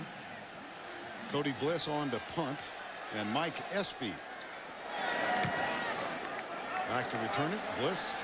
Espy moves up, grabs it at the 20, and he's not going to get very far. Jarris McIntyre, fine wide receiver, was one of those who helped on the tackle. Sunday on CBS, get into TV's most watched new drama, Cold Case. It was a murder that had already been solved, but now new evidence could prove they've got the wrong man. Don't miss an all-new Cold Case Sunday after 60 Minutes on CBS. 1st and 10 at the 26. Patched up offensive line for Ole Miss. Rebels have a 1st down and 10 with 1:42 to go before the break. This is Tremaine Turner, and gets a yard on 1st down. Tremaine Turner went right in. Hit first for number 58, T.J. Jackson. No gain on the play. Mississippi trying to win in Auburn for only the 2nd time ever. 9-1 on previous visits here. They won in overtime in 1999.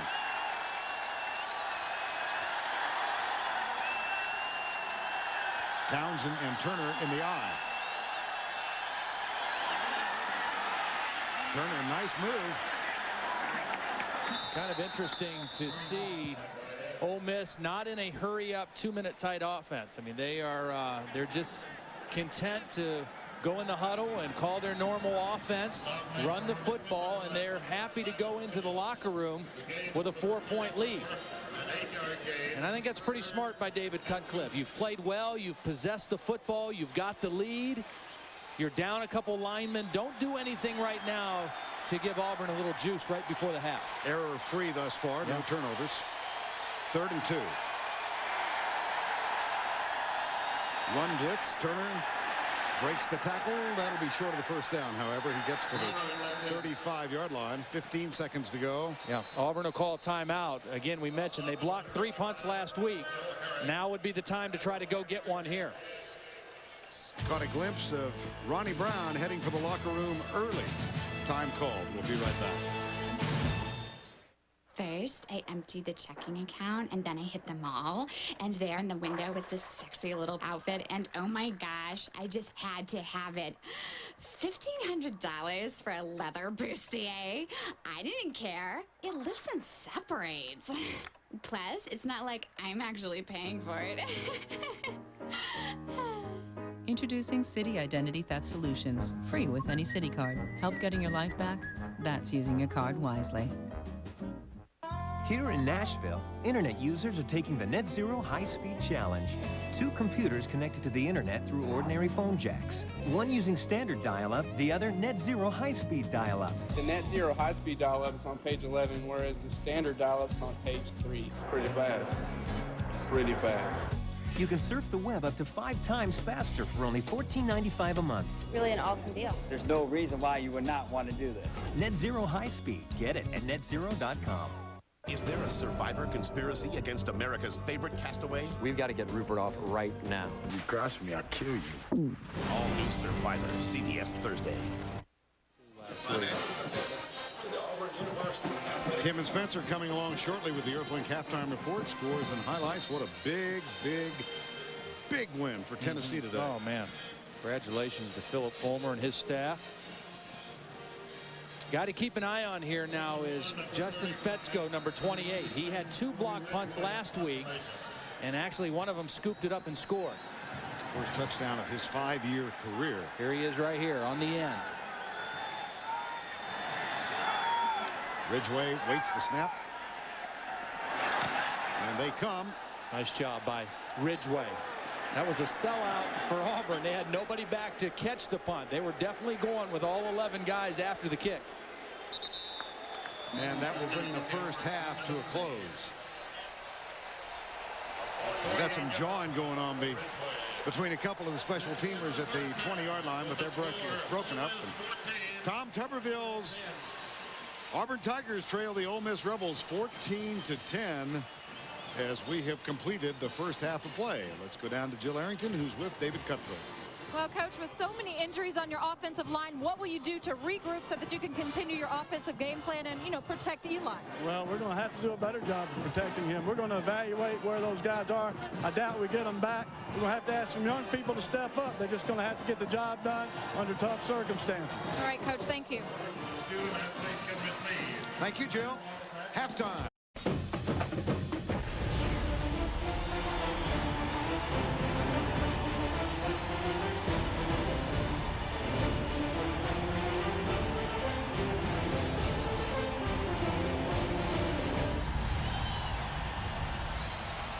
We begin the second half from Jordan-Hare Stadium with Ole Miss attempting to go 6-0 for the first time in 41 years. They lead by 4. Auburn gets the ball to begin the third quarter. Lee Rogers will kick off for the Rebels. Aroma Shadu and Carnell Williams are the deep men for the Tigers. This is a very short kick taken by Aroma Shadu at the 5-yard line. And he is spilled as he gets out near the 25. The spot will come at the 26-yard line. A moment ago, Jill Arrington with Coach Tommy Tuberville. Well, Coach Tuberville, you told us the key to this game for you would be to keep Eli off the field, maintain some time of possession for your team. You only had it less than 5 minutes in the second quarter. What will you do to adjust your game plan coming into the second half? Well, actually, we've gotten a little bit stronger on defense. We're playing their short routes a little bit better. They're running the ball. They always change stuff up on the second half, so we're going to have to adjust real well. They were 6 out of 10 on third down conversions. That's way too much to, you know, to be able to control a guy like Eli, and we're 1 out of 6. So that was a big key in the first half. We've got to convert third down conversions. We got to keep them from converting third down conversions. All right, moment ago, Tommy Tuberville, and here is Obamanu, and he gets the ball from Jason Campbell. Really, Todd, some staggering stats in the second quarter in terms of Auburn's inability to control it or move it. Yeah, well, I mean, Ole Miss's defense held Auburn to 6 yards of offense in the second quarter. And then on the other side, they possessed the football almost 6 minutes more than Auburn. They ran the football against this rugged defense. So, you know, I think around the country there was some questions. Was this Ole Miss team for real? I think everybody knew Eli Manning was for real, but was Ole Miss for real? I think in that first 30 minutes they proved they are a legitimate contender. And there's a fine play from one of their leaders, Jesse Mitchell. Now let's break it down statistically at the end of the half. third down conversions that just jumps out at you. Yeah, 6 of 10 and 1 of 6. Great job by Ole Miss converting on third down. Eli Manning reading the coverages. Auburn tried to change it up there on third down and give him different looks, but Eli, when he knows what it is, when he recognizes it, boy, he's hard to stop. And here is 3rd and 8 Auburn out of the box in the third quarter. Ole Miss has 3 down. Looks like they're going to bring a blitz. And they do. Handoff, Carnell Williams. And a fine open field tackle. They're not open field, but they're at the line of scrimmage, and that will bring up a 4th down. Justin Wade, number 51. We talked about one of the keys for Ole Miss. Their defensive keys was tackling these good running backs that Auburn had. Now, they didn't do a good job early in the game in the first quarter, but since that time, they've done a nice job of defending this Auburn running game.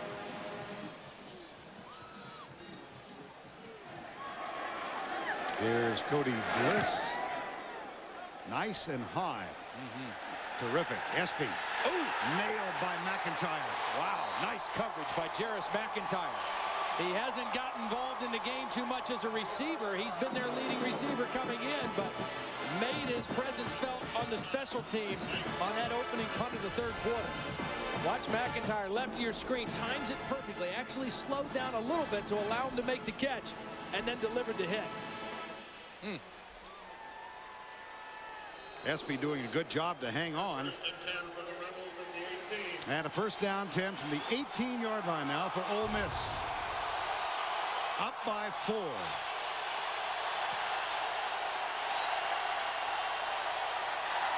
Manning hands it off up the middle. Big hole. That's Bashawn Pearson, number 24, out of last week's game with an injury. This has been run by committee, and he is the 3rd one in the tailback spot tonight. Yeah, nice job. The new center in there. Chris Spencer, number 73, gets a good block on DeMarco McNeil, and that was the key block on that play. And another good 1st down run for Ole Miss. It was Pearson who scored the go-ahead touchdown in the win at Florida that began this run for Ole Miss. 2nd down. Handed off to Pearson, breaks through again. 1st down, tackled at the 32-yard line. Well, this season coming into this game, they've utilized 3 primarily.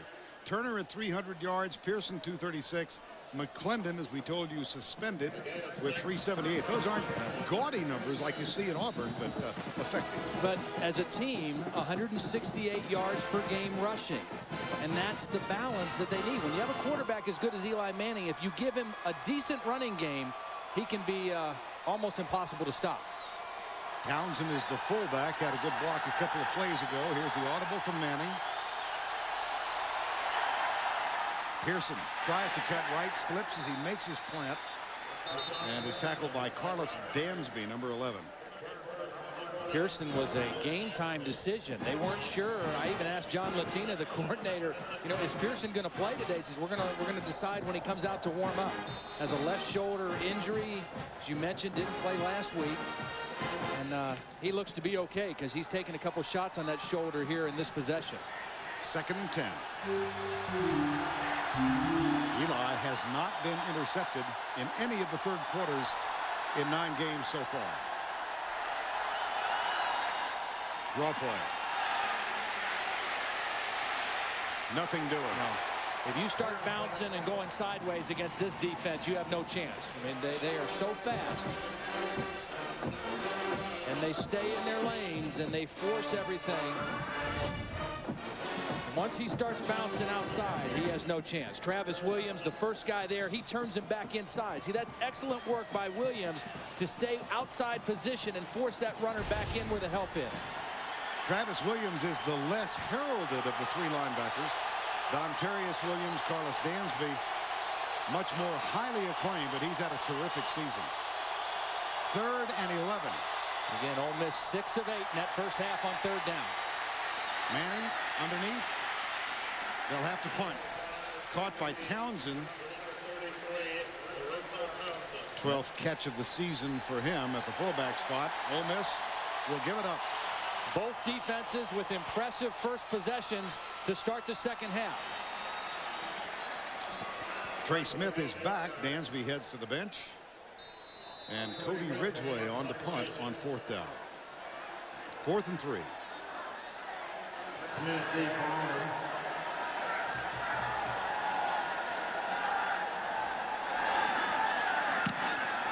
Well, that snap back to the punter is a little slow. It's got a little loft to it, and I think if Auburn tries to go after one here in the second half, they might get to a punt. Had 3 last week, as Todd told you. That was against Louisiana Monroe. 36-yard punt, nothing on the return. Tigers have the ball. We'll be right back. There are no gold medals for the 4x4 that masters Arctic snow. There are no championship games for fording muddy water. And there are no finish lines for the one that makes it over stacks of treacherous boulders. So why do we make sure every Jeep 4x4 is trail rated to such strict standards of capability? Perhaps the better question is, why doesn't everyone else? If it's not trail rated, it's not a Jeep 4x4. In the red zone, the best way to defend against the play is to stop it before it starts. That's why I use new Red Zone deodorant from Old Spice. Red Zone's new odor defense system helps stop odor before it starts, and the scent lasts longer than the leading brand. New Red Zone deodorant from Old Spice. I'm shooting high, got my eye on a star in the sky. Body sprays from Old Spice. Spray it on in the morning, spice things up. Nice package. Body sprays from Old Spice. Spice things up. Yeah, sure. Yeah. How are you today? I'm doing great. How are you? Very good. Really well. Thank you very much. We're going to have 2 number 5 Coney deals. Oh, yeah. Can I get you anything else today? I think that's it. That's it. We're just looking forward to that dog with chili on it. Do you want extra chili? Chili on top. Sonic's got it, others don't. Sonic lets you put chili on anything. Right now, get an extra long cheese coney with large tots for $2.99. It's not just good, it's Sonic good. The NFL Today checks out Tennessee's dominant defense. Plus, Deion Sanders returns to Dallas to check in with the resurgent Cowboys. Sunday on CBS. Back here in Auburn, Ole Miss up 14-10. Let's take a look at the SEC Sonic moment. It was nick and tuck between 2 star quarterbacks in the 71 Gator Bowl. Auburn's Pat Sullivan threw for 351 yards. Archie Manning threw for 180 and also rushed for 95 yards, all with a broken left arm. However, the game breaker came when Auburn's Larry Willingham returned a 54-yard punt for a touchdown, giving the Tigers a 35-21 lead in the 3rd quarter. Auburn held on for a 35-28 win. All right, Jill, the Manning family, as a matter of fact, Archie, Peyton, and Eli, 1-3 against Auburn in games played. The 1 win, Peyton Manning at Tennessee in the SEC championship game. 1st and 10.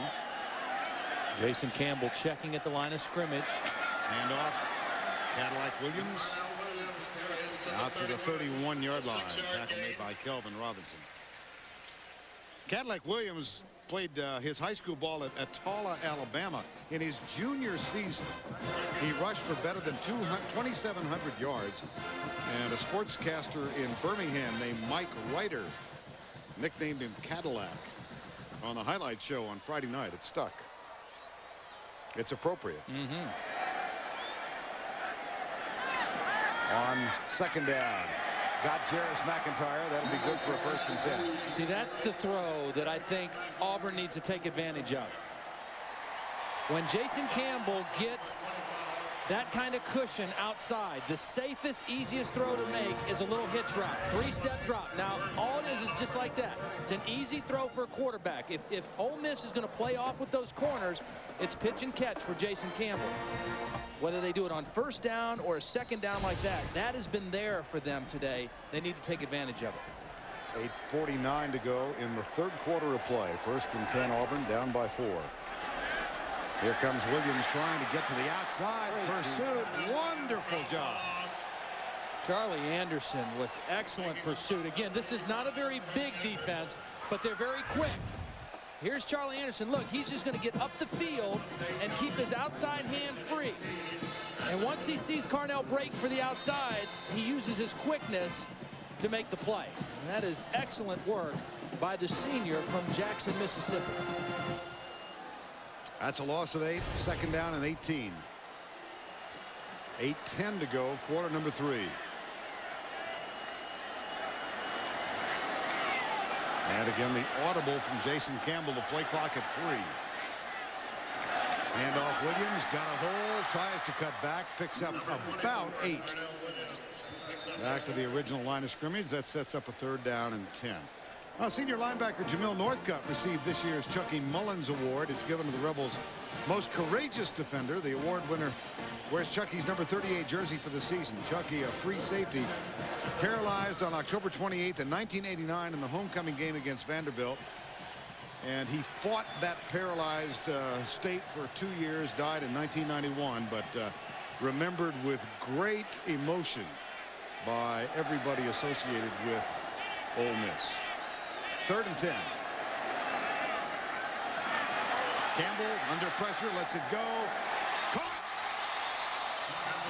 Good. Yeah, but there's a flag down, and it looks like it's going to be holding on Auburn. Again, it was the same guy who made the play, Charlie Anderson, with the pressure on Campbell. Looked like he got pulled down right before Campbell made the throw. Holding offense. 10 yards from the previous spot. Repeat, 3rd down. Take a look. Here's Charlie Anderson. He's coming from the outside. He's going to beat Mark Para, and once he gets around Para, that's the instinct. The lineman tries to take him down, but the penalty may have been on the other side on Marcus McNeil. Both defensive ends got up the field quickly on that pass rush. Now that wipes out a 1st down for Auburn and gives them a 3rd and 20. Well, among the other things in this very well played game, we've not had many penalties. They're even now 1 apiece. That one was crucial because before that play, Auburn was 1 for 7 on 3rd down. They got the conversion there, and then they take it away. Out of the spread, here's Campbell back. Fires it right side, and it hits the helmet of McIntyre and falls incomplete. That's the same play they just ran, and it was open again, but the only problem now, when you need 20 yards, this deep comeback's not going to get your 1st down. You usually run a comeback at about 15 yards. Even if he catches that, they're 5 yards short of the 1st down. I may be the only guy in the stadium who mistakenly said it was his helmet and it was his knee. Well, the pants are white and the helmet's white, so we'll let that one slide. Help me bail out of this. Here's the punt. Bliss. Fair catch. Espy grabs it. 32.5-yard line. 43-yard punt and nothing on the return. 6 minutes and 54 seconds to go in the 3rd. Hey guys, meet the new guy. Hi, I'm Bob Holtkamp. Hey, help yourself to some snacks. Speaking of which, you know what would taste good about now? Yeah, a big, hot and juicy cheeseburger. With everything. I can almost taste it. Telling me, if there were a place to get a hamburger that good this late, I'd not only drive, I'd buy. Really? Wendy's classic hamburgers are made fresh, so they're always hot and juicy, so you can eat great even late. You must be the new guy. Yeah, thanks. Wendy's, it's better here.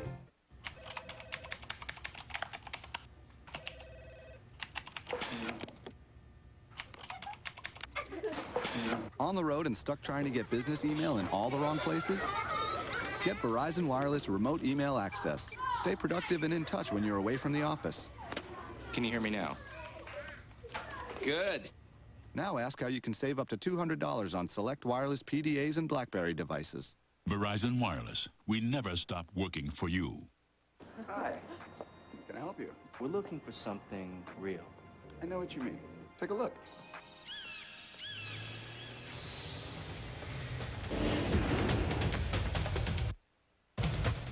Honey. This one looks nice. And it's trail rated. Really trail rated. If it's not trail rated, it's not a Jeep 4x4.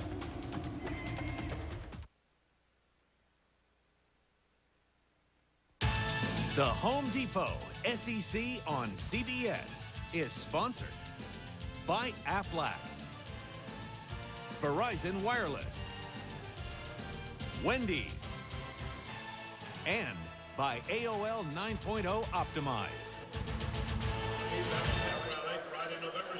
86,063 on hand for Ole Miss and Auburn here the first full weekend of November.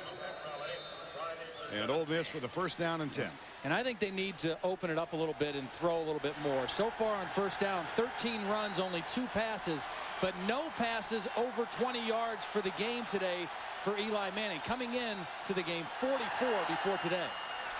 There's a play fake and the pass out to the Bill Flowers. Got it. Nifty bit of play action in the backfield. And a gain of 15 on first down. And I really feel like Auburn was starting to settle in on this Ole Miss running game.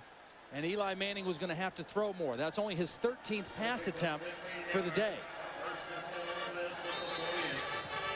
Bill Flowers, whose father Richmond was an outstanding hurdler and played for the Dallas Cowboys in the NFL. His grandfather was once the Attorney General of the state of Alabama. Eli Manning saw the numbers for the day. First down and 10. Here comes the safety blitz. Manning across the middle, got Flowers again. Kevin Hobbs with the tackle, but he was trailing at the 40-yard line. And see, when you saw Eli Manning point to the safety, he knew right away, okay, they're going to bring this safety up. So he saw this. Eli saw this. Now, even though Herring tried to go back and fool him, he already knew that he was open and he'd have the in route behind the safety. Safety comes up. Eli throws it right past him. So, I mean, he recognized it, and even though Herring tried to disguise it at the end, he was already had. Bill Flowers' second consecutive catch. He had over 50 a year ago. He's got 30 for the season now. Play fake, Manning. Dansby chases, flag is down. Wide receiver is open, but this one's going to come back. I think we had motion by Ole Miss. Before the play, the tight end, Eric Rice, was moving.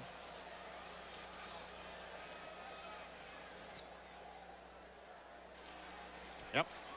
Bring it back. Now Richmond Flowers back late 60s, early 70s. At Tennessee, he was a wingback. 66, 67, 68. He could really fly. First and 15 at the 45. He's a 67 All-American. And here is his son, Bill. 5-yard penalty, second penalty against Ole Miss in the ball game. Espy and Kerry Johnson both break out wide to the left. Collins not on the field on this play. First and 15. Play fake. Finds the fullback, Townsend. And he keeps on his feet at the 38-yard line.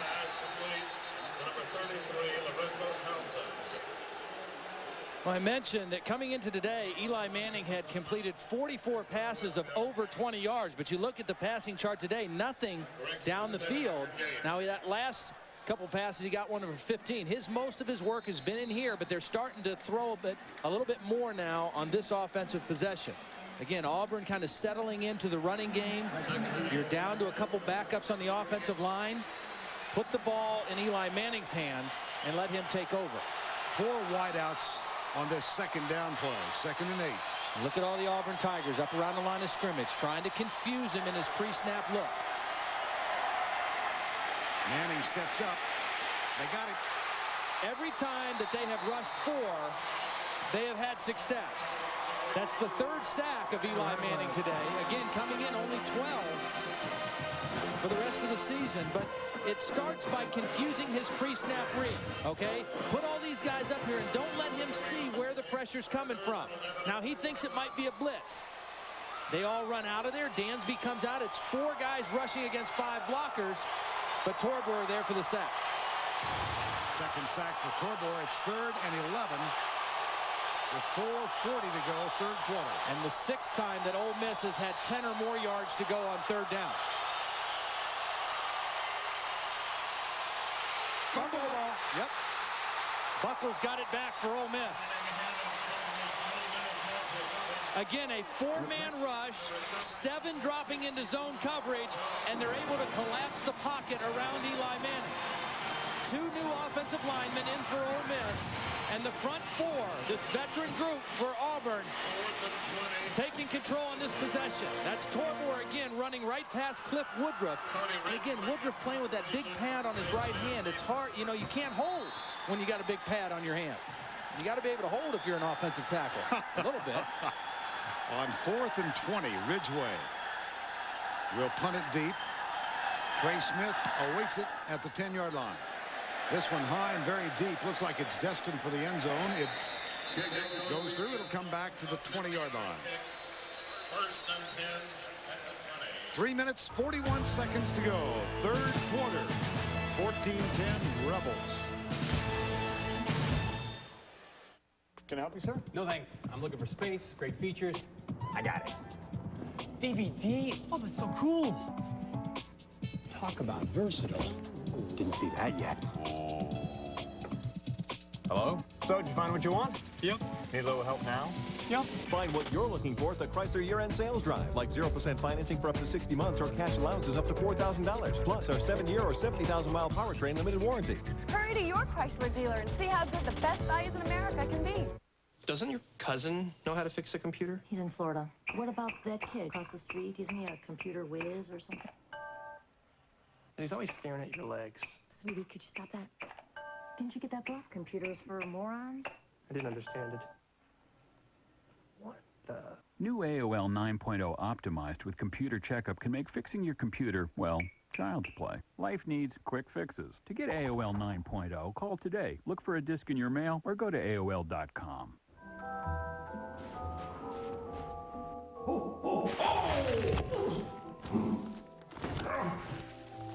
And I don't even have that insurance. What insurance, Santa? The one that pays you cash if you're hurt and can't work. Huh?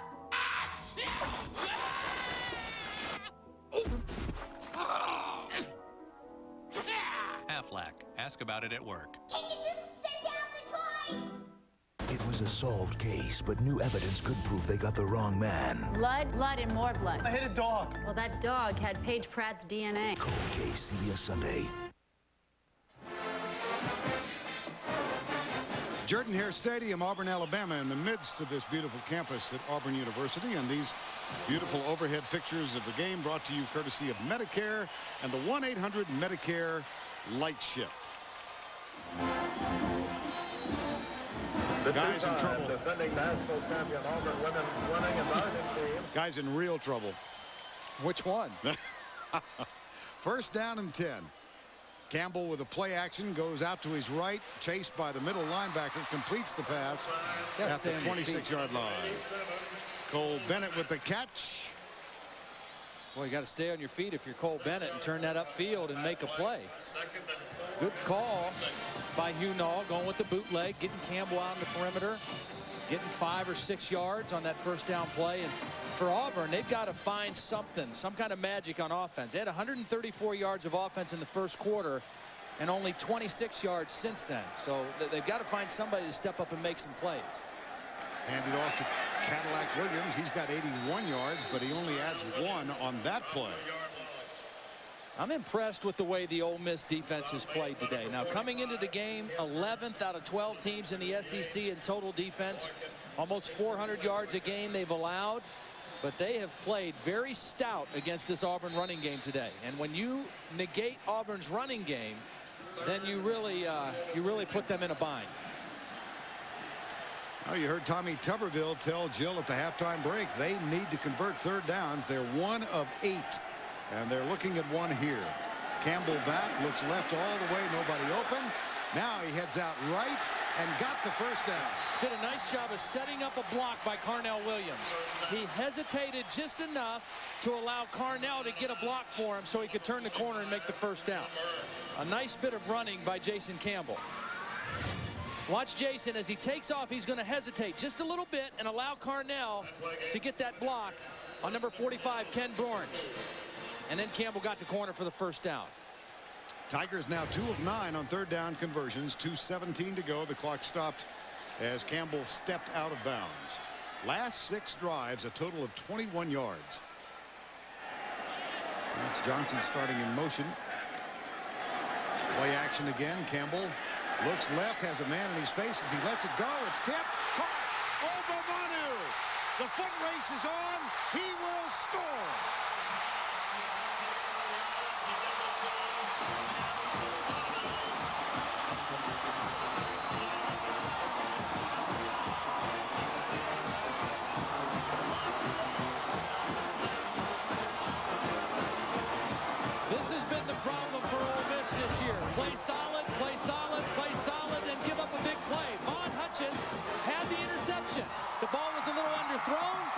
tipped it up in the air, and Obamanu, with good concentration, turns a near mistake into a touchdown for the Tigers.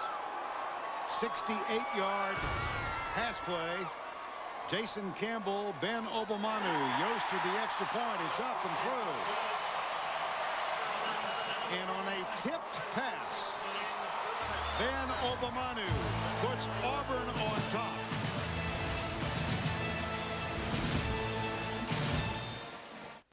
This holiday season, put up lights and don't take them down. Put on a warm coat and leave it on. And keep your holiday centerpiece up all year. At the Home Depot, we're more than a store. We're your home for holiday decorating inspiration. Get started this weekend at the Home Depot and Expo Design Center. Make no payments and get no interest for 12 months on any purchase of $2.99 or more when you use your Home Depot or Expo consumer credit card. The Home Depot. You can do it. We can help. Can I help you, sir? No, thanks. I'm looking for space, great features. I got it. DVD? Oh, that's so cool. Talk about versatile. Didn't see that yet. Hello? So, did you find what you want? Yep. Need a little help now? Yep. Find what you're looking for at the Chrysler year-end sales drive, like 0% financing for up to 60 months or cash allowances up to $4,000, plus our 7-year or 70,000-mile powertrain limited warranty. Hurry to your Chrysler dealer and see how good the best values in America can be.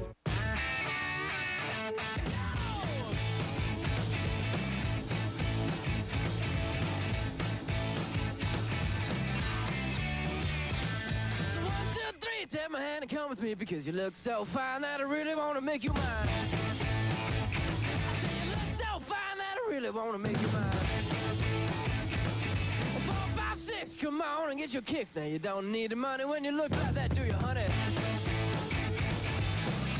Tonight, a Civil War reenactment. You having fun, Chief? Leads to modern-day murder. Did you shoot him? We can't connect him.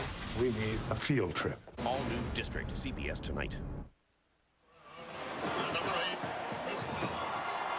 17-14 Auburn, 2:06 to go in the third. Managed to go 80 yards in 4 plays. They got the tip pass off the hands of Von Hutchins. Chuck Drisback told us last week when they had to hold on to beat South Carolina 43-40. They had a 29-point lead going into the fourth quarter, and they gave up 8 plays that accounted for 275 yards in that game. Well, that one was 68, and it hurt the Ole Miss defense. Here is the kick. And Collins lets it go over his head. It'll be a touchback and come out to the 20. Take another look at this 68-yard pass. Yeah, now this is Von Hutchins, and this is single coverage. So as Obamanu runs the corner route, Hutchins is in good position. He reads the quarterback. He's got good inside position, and now he's going to come underneath the route and make a play on the football. He gets both hands on the ball, but if you can't catch it, knock it down. The worst thing to do is to tip it up.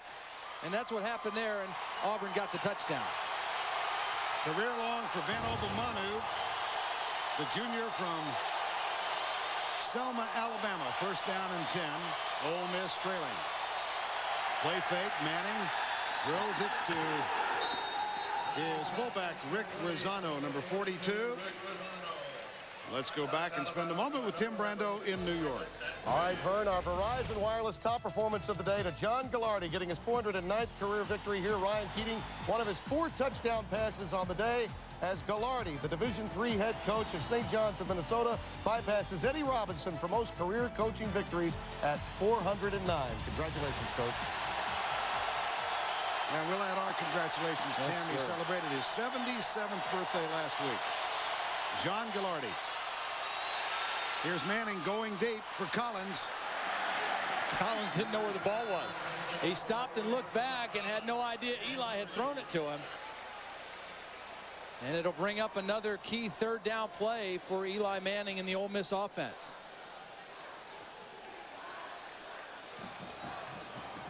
Now John Gallardi at 409 wins now.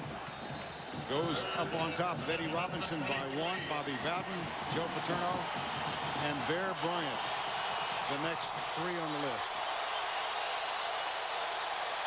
Non-scholarship school, of course, St. John's in Division III. Remarkable achievement. There's this same strategy by Auburn. Show blitz. I bet they drop out and rush 4. They do. Manning gets a good block from his fullback, Tremaine Turner. Now fires this one. He's got a first down. Boy, did Turner give him a little bit of a cushion. Well, and the thing that Eli does is he keeps his eyes downfield. He has active eyes. Watch when he gets flushed out of the pocket. He never loses eye contact down the field to find his receiver. He knows he has to leave the pocket. He does that, but he never lost focus down the field, and he's able to find his slot receiver Johnson for the first down. Gain of 11. Modest numbers for both quarterbacks today. Manning, however, has hit 9 of his last 10. Fakes the draw play, fires it, little timing pattern to Tay Biddle left side. Beautiful timing. Beautiful timing. I mean, and I want to tell you how good of a throw this is, because this was from the right hash, and it was a deep comeback to the left sideline. So he threw about as far as you possibly could throw. Right hash, out to the left sideline. Perfect timing, perfect place for the football. And when you hear NFL scouts want to judge a guy's arm, this is the route they want to see. Can he throw the deep out from one hash to the other side? Gain of 15, first down and 10. They'll run it this time. Turner gets a good block from his fullback, bounces off the initial tackle, and is stopped at the 40-yard line. Travis Williams and Junior Rosegreen with the stop. Tremaine Turner has really stepped up for this team.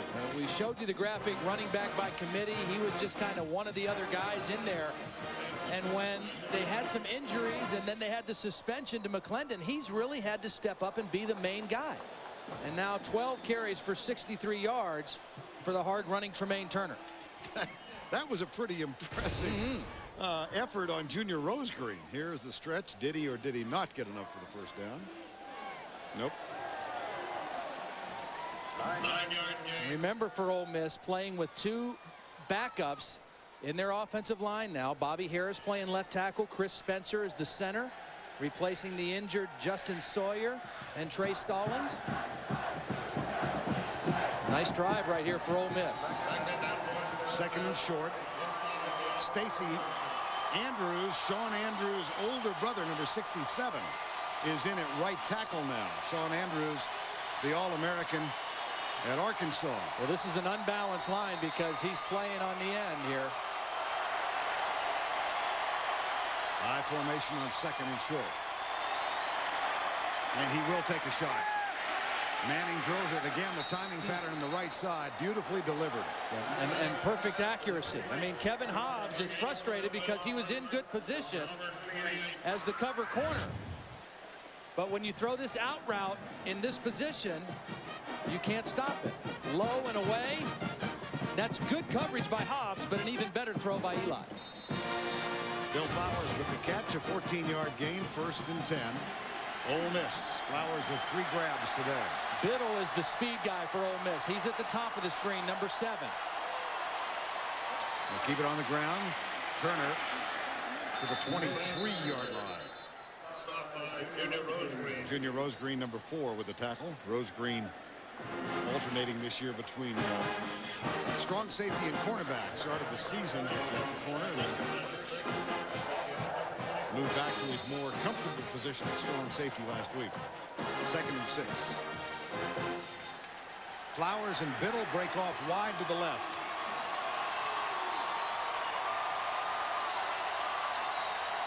Jacobs is the deep man in the eye. And this is where Eli's poise really kicks in, but he got a little too cute. The 25-second clock ran out on him.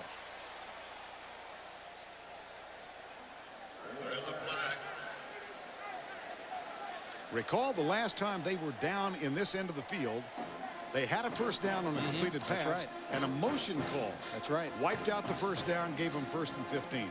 Yep, 5-yard penalty there. There was no 25-second clock on the play. The play was blown ready with 24 seconds. I'm going to wind the clock.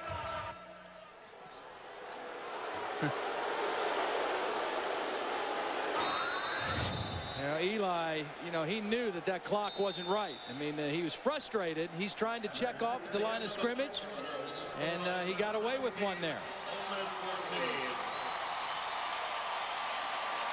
He's only 3 hours short of his degree. Might be in debating. He won that argument.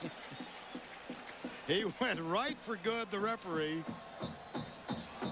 Said, hey, that's the end of 3. We'll return to Jordan-Hare Stadium right after this message and a word from your local station.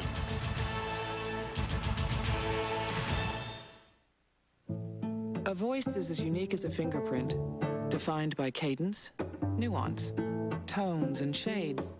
So when you say, do you know who this is? It's unmistakable. Singular connects you to the technology with the truest sound in wireless. Just look for the Singular Smart Chip, proof that we take your voice very seriously. I call it my Trust Your Voice to Singular plan. Truest sound. Another reason Singular fits you best.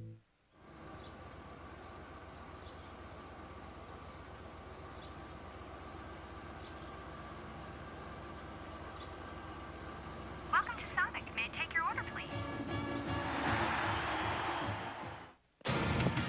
Why do I rent from Enterprise? Because having the right car or truck makes all the difference. Sweetheart, your honey-do list just got a little bit longer. Sorry. Pick Enterprise. We'll pick you up. Get up. We are going to find you. Go behind the headlines. I'm your savior. The Elizabeth Smart Story, CBS Sunday. Join Andy Griffith and Ron Howard back to Mayberry, a special reunion CBS Tuesday. They represent power and luxury, boldness and refinement, and all the features you would expect in a luxury SUV. But perhaps what they represent most is an intriguing yet difficult choice: Lincoln Navigator or Lincoln Aviator, with 0% APR or $2,500 cash back on Navigator, 0% APR for 5 full years, or up to $3,750 cash back on Aviator. For additional discounts, see your Lincoln Mercury dealer today. Travel well. I know about bikes, titanium, magnesium. I know more than you want to know. But what I know about employee benefits wouldn't fill a coffee cup. That's okay, we're all fixed up with Guardian. Now, everybody who works here can do what I do. Think about bikes all day long and not have to worry about medical or dental or even retirement. This is a lot better than having to work for a living. There's a place we all want to be. Go there with Guardian. Look again, look again. It's Ford Truck Month, and it's time to check out the pickup everyone's talking about. The only truck that's earned the right to be the next F-150. Plus, get 0% financing for 60 months or $3,500 cash back on 2003 F-150s. Ford Truck Month. It's here and it's going on now. Be there. Visit your Atlanta area Ford store today. An accused double murder has been captured in Wisconsin. CBS 46 will be there live after the game.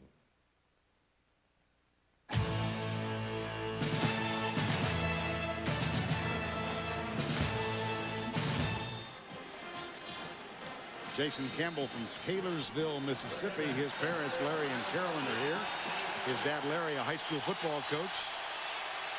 They're watching now as Eli Manning, son of a pretty good quarterback and brother of another, has his team with a 2nd down and 6 at the 24. They trail by 3. Late shift to a Bear defense. That's an 8-man front by Auburn, and Eli checks off. Goes deep in the middle. Collins can't hang on. Boy, he was there. He had it. You know, I mean, again, Auburn tried to wait to shift to this as late as they could. But Eli still had time to see it, to check, and to almost throw a touchdown. They shift, watch the shift. They get the protection. He keeps both backs in. He's got single coverage with his favorite receiver and just barely overthrows him. After the miss, it's 3rd and 6.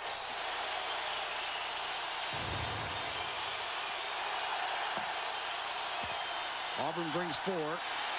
Manning off his back foot. Can't get it done. And we're going to see Jonathan Nichols for the first time today. He did not attempt a field goal last week. You know, one of the things Ole Miss now, they've got their 3rd combination of offensive linemen in there. Cliff Woodruff, the starter at right tackle, had to move to left tackle because they've lost 2 left tackles. Stallings got hurt early. His replacement, Bobby Harris, out. and Stacey Andrews, the new right tackle. So they've had their third offensive line combination of this game in on that possession. Jonathan Nichols has missed just once this year. High snap. The kick is up. Knocks it home. We are tied as Nichols, who's having an All-American year, is now 23 of 24 for the season. The only miss was a 52-yard missed field goal in the win at Florida, but they thought they had the touchdown. That close. Now, it's time for the block of the day, presented by Earthlink.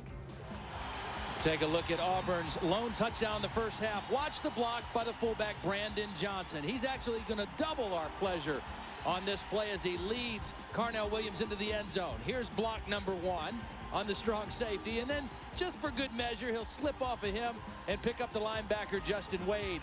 Easy touchdown for Carnell Williams. The Earthlink block of the day belongs to fullback Brandon Johnson of Auburn. For more on Earthlink's block of the day, log on to cbssportsline.com/Earthlink. I moved to Earthlink because they hate internet pollution as much as I do. I moved because they block pop-ups.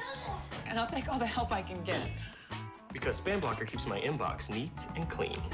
Different people, different passions, different reasons for moving to Earthlink, like our pop-up blocker and spam blocker tools. They block almost all pop-ups and spam. Call 1-800-EARTHLINK. Get 6 months of dial-up service featuring Earthlink Accelerator at half price. Move to Earthlink. It revolves around you. In the red zone, the best way to defend against the play is to stop it before it starts. That's why I use new Red Zone deodorant from Old Spice. Red Zone's new odor defense system helps stop odor before it starts, and the scent lasts longer than the leading brand. New Red Zone deodorant from Old Spice.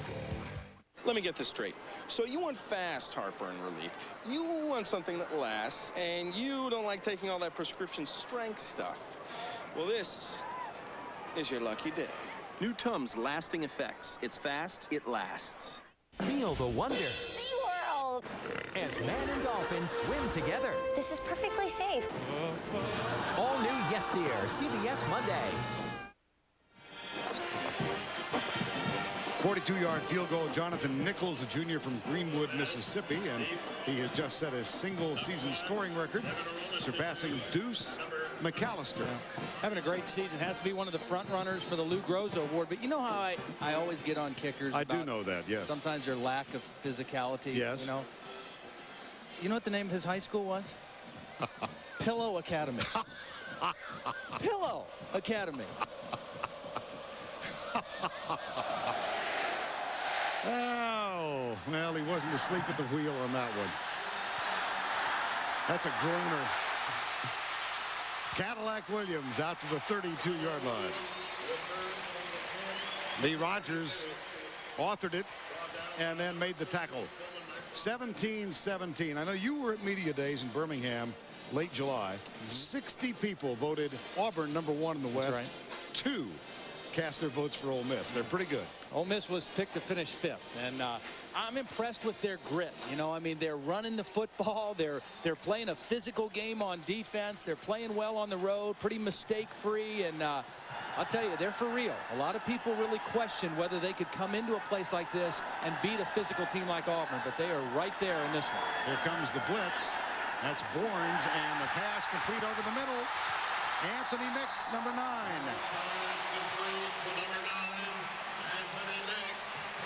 Nice job by Jason Candle, not panicking when the blitz was coming and waiting for his big crossing route, the slot receiver, Anthony Mix. They've expected Mix to be a big play receiver all season. That time he came through for him. He's a big target, and Campbell stays right in there knowing he's going to get hit and makes a nice throw. Anthony Mix began the season as a backup tight end, then shifted out wide. Makes that catch. It's a first down at the 47-yard line. 22-yard gain in the last play. And off Cadillac Williams. He had 71 yards in the first quarter. He's got 8 since then. Let's go back to New York for a Pontiac High Performance update. Here's Tim. Fern, where were you in 1963? Well, it's been that long since Navy beat Notre Dame, and that still holds true. DJ Fitzpatrick, a 40-yard field goal with time running out.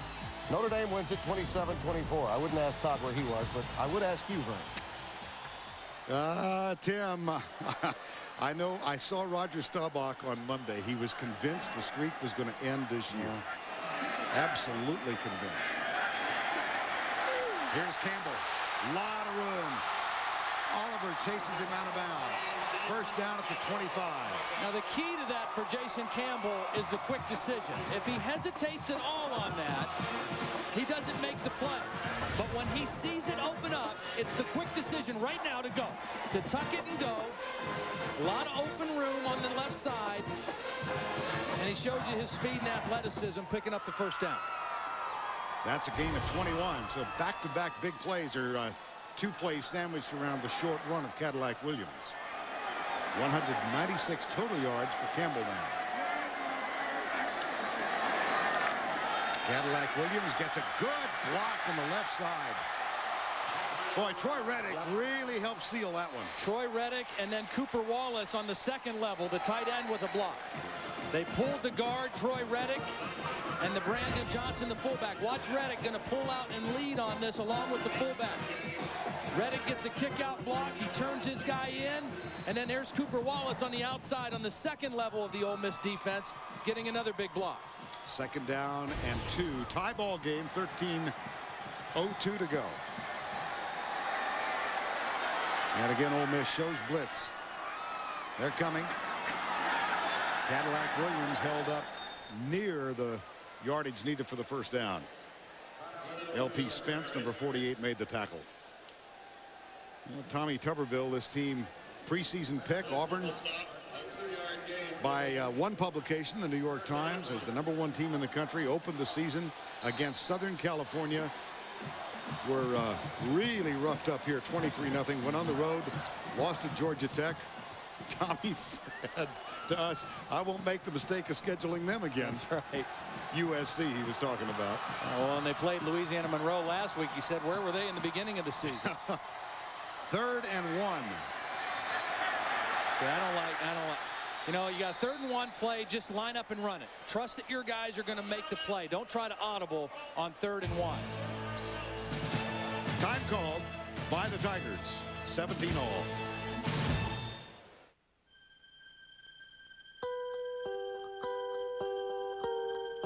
Where's the line between you and everyone else? You sense it shifting, blurring, fading. So you question things. You think about things. You don't settle. You don't compromise. You don't want to buck the system. You just want to give it a little nudge. We get that. At Miller, we don't compromise either. It's why we cold filter Miller Genuine Draft for the fresh, smooth taste of draft beer. It's why we created the first light beer, the beer that's great tasting and less filling. Because at Miller, we believe there's good enough and there's better than it has to be. Miller, good call.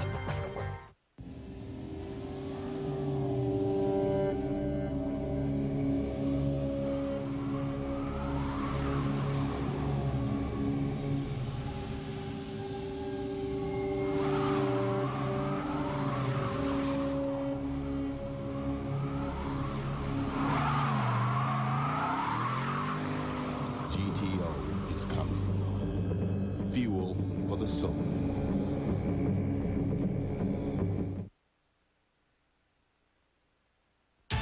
The Home Depot SEC on CBS is sponsored by Miller, Sony,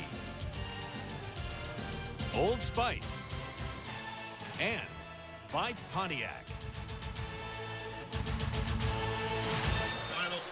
12:10 to go, fourth quarter, tied 17 all. Ole Miss and Auburn as we play in Jordan-Hare Stadium. Vern Lundquist, Todd Blackledge, Jill Arrington, and this SEC West battle. 3rd and 1.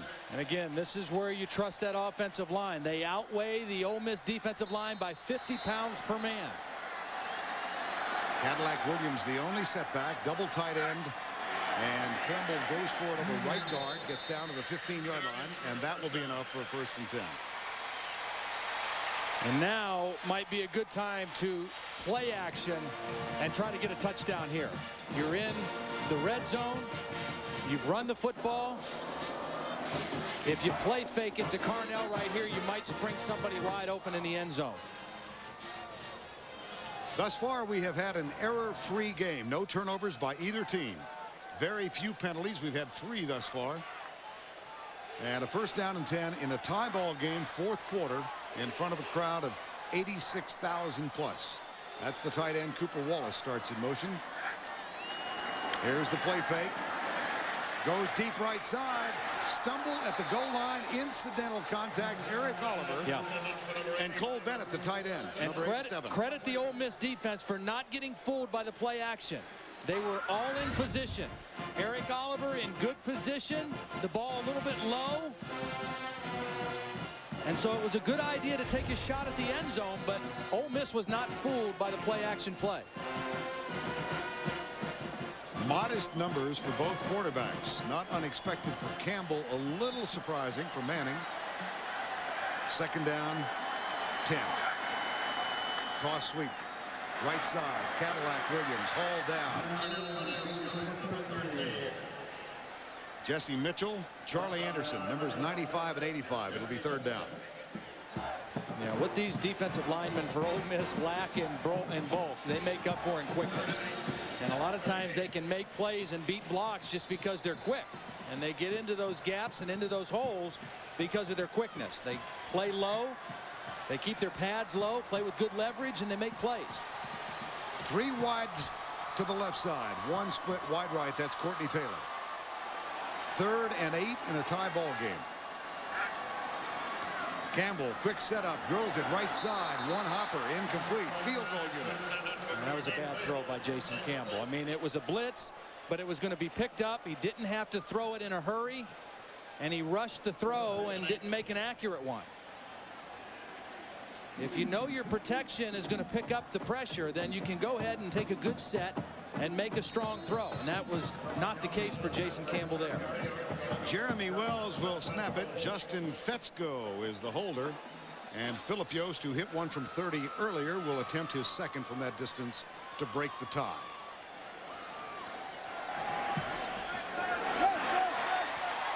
Auburn back on top.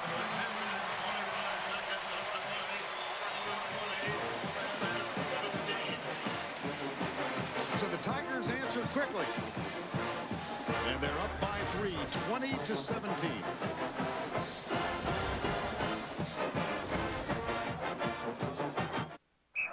Under center is Wangler at the 45. He goes back. He's looking for a receiver. He throws downfield to Carter.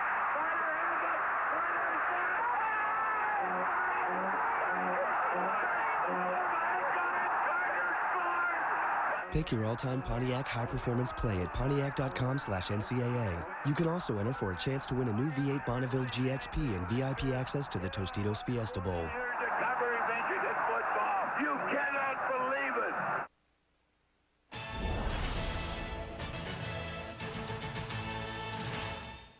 Hello, everybody. I'm Tim Brando. Here's your Pontiac High Performance Update. For the first time in 27 games, Miami loses at home.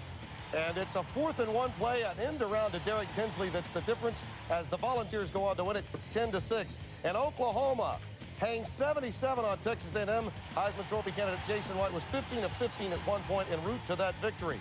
Elsewhere, Ohio State and Florida lay claim to first place. Joe Paterno loses for the 6th time in a row for the first time since 1931. And Notre Dame beats Navy for the 40th straight time. That's all for the Pontiac High Performance Update. Let's get you back to Ole Miss and Auburn.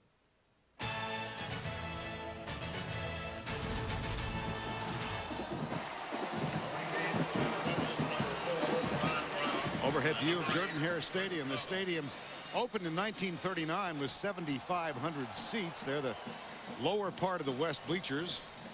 They added 21.5. It was named the Cliff Hare Stadium in honor of a member of the first football team in 1949, and then shook Jordan's name added in 1976 after he retired. Jordan-Hare Stadium, 86,000 watching this one. And here's the kickoff from Yost. Gathered by Collins at the 1-yard line. Oh, boy. Good coverage. Ooh. Derek Graves, number 29. Let's go down to Jill Arrington. Well, guys, you were talking about it on their last possession. It is absolutely remarkable that this Ole Miss offensive line is even on the field. They are very banged up at every single position. 2 starters out of the game. But the good news is Justin Sawyer, his x-ray came back negative, although he is in street clothes. Now, some of the guys are suffering from cramps. Bobby Harris, they've been icing his legs down the whole game to try to get him back on the field, but they're staying out there to protect Eli. Bobby Harris back in the game now at left tackle. That means Woodruff can go back to the right side. First down and 10. Manning sets up, pumps, pulls it back, and then throws it away. Second and 10.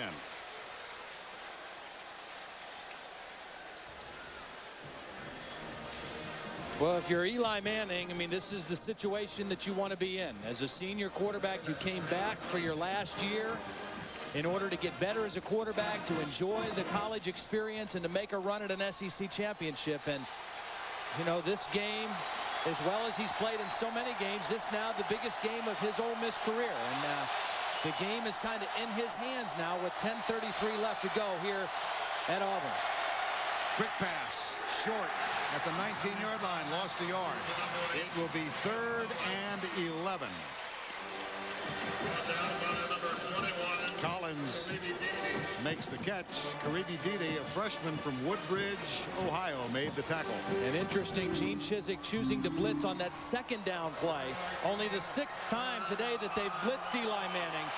They have not been blitzing much on 3rd down. They've showed blitz, but they've been rushing 4 and dropping and having a lot of success when they play that kind of defense. Here it is again. They're all up there showing blitz. Chances are they're only rush 4. Nope, they come this time. Manning has it knocked down. Well, DeMarco McNeil was dropping in a zone blitz. He had an interception a couple of weeks ago. They did bring an extra linebacker, but they dropped the lineman out. Watch DeMarco McNeil is going to drop out of here as they bring a linebacker.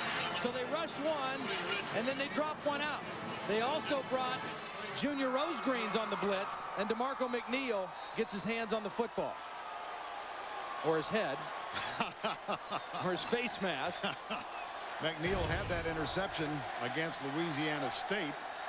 And now here's Ridgeway to punt. Return is on all the way. It's a short punt. Off the side of his foot. My friend Pat Hayden would say right now, thank you very much. That's right. You know, Cody Ridgeway coming into the game averaging almost 45 yards a punt. It's a little different in the 4th quarter in front of 86,000 on the road with the SEC West title in the balance. So, what you got for me? Please, that thing's a... Yeah, where you get your numbers from? The sports section? But if it goes the other way, I'm going to dump it. Gotta go. Lily, I'm all done for the day. Can you come in here for a minute? Hi, Lily Bean. Institutional strength trading, now available on your desktop. For as little as $8 per trade, Fidelity Active Trader Services delivers power, price, service, no compromises.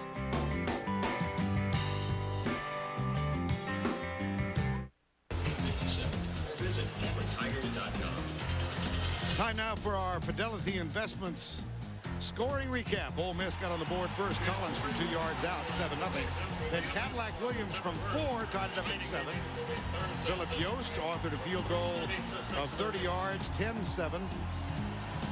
And then Ole Miss came back as Mario Hill was on the receiving end of that pass. Then the big play of the game, a 68-yard touchdown on a tipped pass. Obamanu. We've had an exchange of field goals. Nichols tied it up from 42. Then Yost broke the tie from 30 yards away.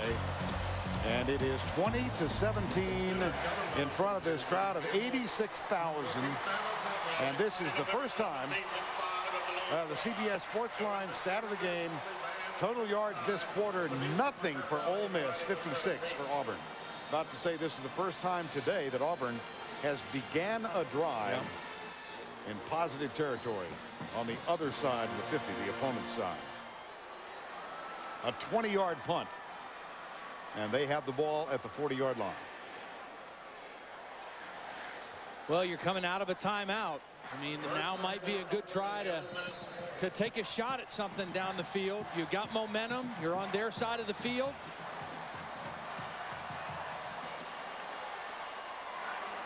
Corner blitz. Yep. And wow, Cadillac Williams breaks a tackle. So that is not supposed to happen. I mean, you can't call a better defense than Chuck Drisback called. And there's a flag at the end of the play that might be a face mask tacked on top. But Carnell Williams has a knack for breaking tackles and making people miss. They run this running play right into a corner blitz and a guy unblocked. On the defense, 5 yards at the end of the run, first down. Take a look at Carnell. Now there's 2 guys unblocked. 1, 2, and he runs right by him, spins right out of him, and then Eric Oliver, who makes the tackle, is going to get called for the face mask penalty. But I mean, that's a play that should be about a 5-yard loss, and Carnell Williams, because of his knack for making people miss, turns it into a great run. Cadillac Williams over 100 yards now. Ronnie Brown is in the backfield, number 23. Gets the handoff and the lead block and bounces it to the outside. Breaks a tackle. Powerful run, Ronnie Brown. By far the best run of the day for Ronnie Brown. I just didn't think he looked explosive when he was in there earlier in the game, but he sure did on that play. Following the block of his fullback, Brandon Johnson, Cooper Wallace, the tight end, getting a block, and then power at the end of the run. Chains will be brought out. The chain will be brought out. There's only one of them. See, the other thing that you're thinking right now, if you're Hugh Null and the Auburn offensive staff, is, okay, we want to score, obviously. We'd love to tack on to our 3-point lead. But we also want to eat clock, because the best way to keep Eli from beating us is to keep him over there drinking Gatorade. Don't let him on the field. And so they want to score, but they kind of want to take their time doing it as well. First and 10 after the measurement. For now, Manning can do aught but watch. Ole Miss has had the ball 5 minutes and 4 seconds longer than has Auburn. Brown, motion to the right side. Give it to the fullback. That's Jake Slaughter. Only the 7th carry for him this year. Let's go back to New York for a Pontiac High Performance update. Here's Tim. Vern, you may recall this man, B.J. Simmons, put 661 yards on Ole Miss in a victory earlier in the year. Here he had 7 touchdowns. That's one of them to Mickey Peters. He's 32 for 47, 428 yards, 62-14, and Baylor has to play Oklahoma next week. Oi. Oh, dear. Oklahoma laid 77 on Dennis Franchioni's team at Texas A&M today. I don't think they call that defense the wrecking crew anymore down there either. And here's Brown, caught from behind at the 15. Now remember, the last time they were down here, they got a little bit sloppy at the end of possession, had to settle for a field goal. Now, they would really like to get a touchdown here, because I think if they have to settle for another field goal here, that really leaves the door open for Eli Manning and Ole Miss to win this game in the last 8 minutes. 3rd and 9. 3-point game at the moment, 7:45 to go. And an Auburn team that is 3 of 11 on 3rd down conversions. Campbell under his center, Danny Lindsay. They spread him out. He's got Obomanu wide to the right. Ole Miss brings 5. Campbell has it knocked down, 4th down. Boy, what an athletic play that time by Travis Johnson, number 25. He was the guy blitzing, and there was a guy blocking him, but not before he was able to jump in the air and knock that pass down. Watch Travis Johnson. He's going to come from this side of the screen. He's not in there yet. He's going to get picked up by Ronnie Brown, but not before he jumped and got his hands on the football. Really an athletic play by Travis Johnson. 32-yard field goal. That's going to bring Philip Yost on for his 3rd attempt today. He's hit twice from 30. This one 2 yards longer. To extend the lead to 6 points. Oh, dear. No.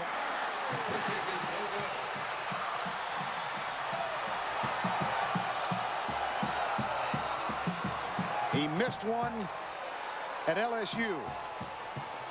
35 yards. This one wide right all the way. Good snap, good hold. Bad place for the football. Never had a shot. Well, that door is not only open now, it's pretty good. I mean, it's pretty well ajar. You feel a breeze coming through.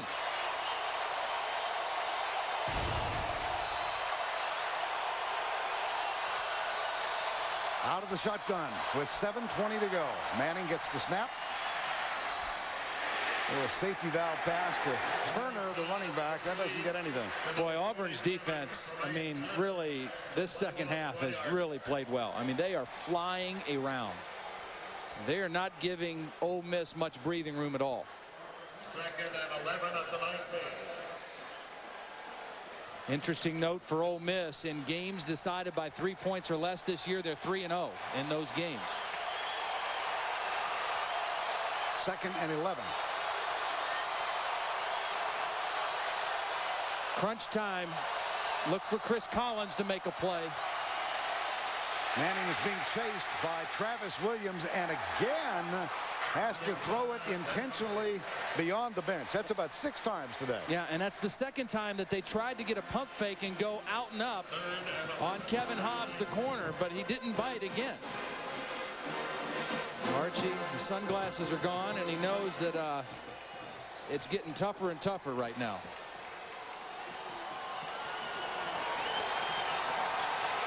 Mentioned at the outset of the afternoon, the last time Ole Miss was 5-0 in SEC play, Archie Manning was in the 9th grade in Drew, Mississippi. 1963. 3rd and 11. Blitz. Yep. Off the back foot, man open. Flowers has it. What a catch. Yes, it was. He had to go up, and he knew he was going to get hit in the back by Carlos Rogers, but he stayed with it and made the catch. And watch Eli drop that ball right between the corner and the safety. And Flowers made the sure catch. Now that was the 7th time that Ole Miss had a 3rd down and more than 10 yards to convert, and their 3rd conversion. What a huge one that was. Bill Flowers took a shot in the back from Carlos Rogers, made the catch. He's got 4 in the ball game, a 16-yard pickup. Here comes the sweep, a great block from Townsend. But good pursuit, and the tackle made at the 40-yard line. Well, at the 4th quarter, Collins just missed. Had to settle for a field goal. That tied it up for the moment. And then at the other end, just a moment ago, Philip Yost missed from 32 yards out. That would have extended the lead. And how big was that miss? Because now Ole Miss is not necessarily playing for a touchdown. They can play for a field goal with the idea of tying the game and possibly playing in overtime. We love overtime in the SEC, right? And on CBS as well. But that was big. 2nd and 5.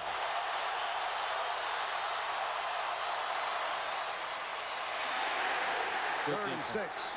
Good defense. Will Herring, number 35. Don Terrius Thomas, number 54. Watch Don Terrius Thomas quickly, number 54. Reed, cut underneath, unblocked, and makes the hard hit right there at the line of scrimmage. That's a physical play by the middle linebacker, Don Terrius Thomas. He is a young man of marvelous accomplishment.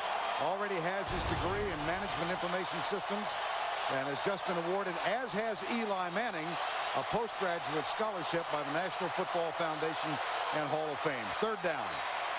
Here's Manning. He's got a man open. It's Townsend, the fullback.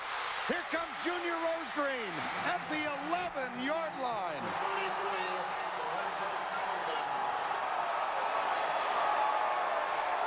Well, they really fooled him that time because, you know, it's 3rd down, and Auburn expecting him to throw to one of his wideouts, but watch the fullback slip out and go down the sidelines, and Travis Williams, number 51, is responsible for covering. But he took a peek back at the quarterback, and when he did that, Townsend ran right by him and Eli Manning hit him. They really fooled him by releasing the fullback instead of keeping him in to protect on the quarterback, and they got a huge play. 49 yards, first down, just inside the 12.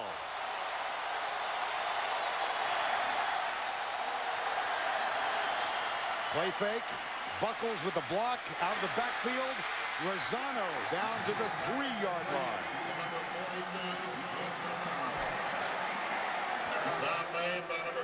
I think that was the first time, going back to that play right before this, that they free-released that fullback in a third-down situation, and it really caught the Auburn defense off guard.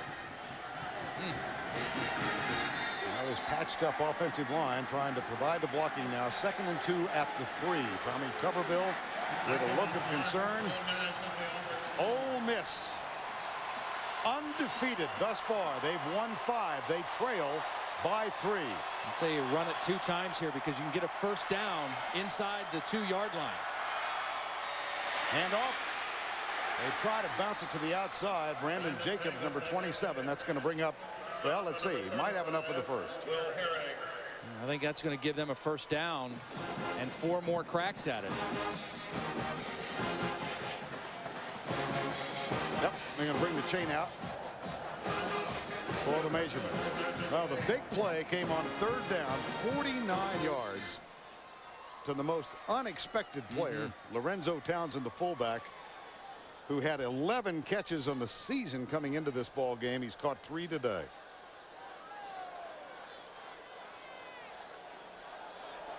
Just short. We had a lot of smidgens today. It's the 3rd one.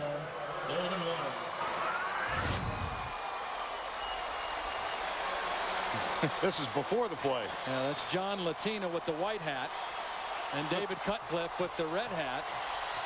You know, the funny thing is they're talking to each other on the headsets, and they're talking to each other standing next to each other. So it's kind of in stereo. 3rd and inches. 3:22.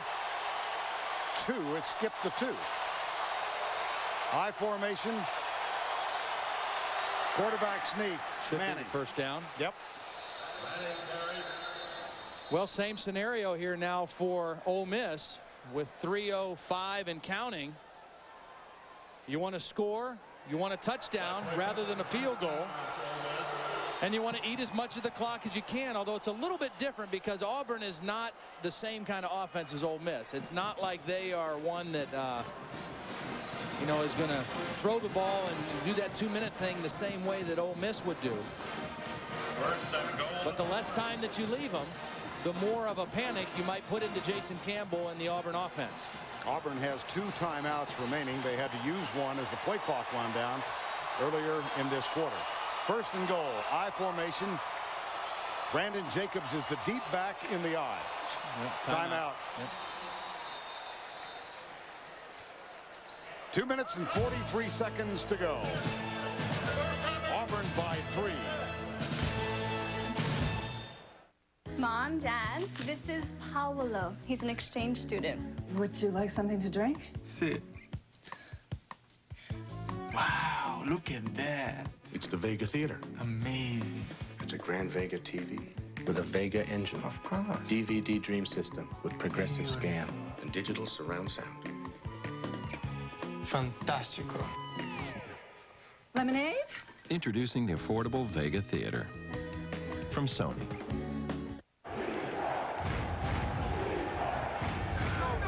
Check Sam Blitz. Check that safe. Watch 26. It's on 2. Check out. Ready? Watch to yo. Watch to yo. Red. Go to yo in motion. Hey, hey. Hey. Watch the ball.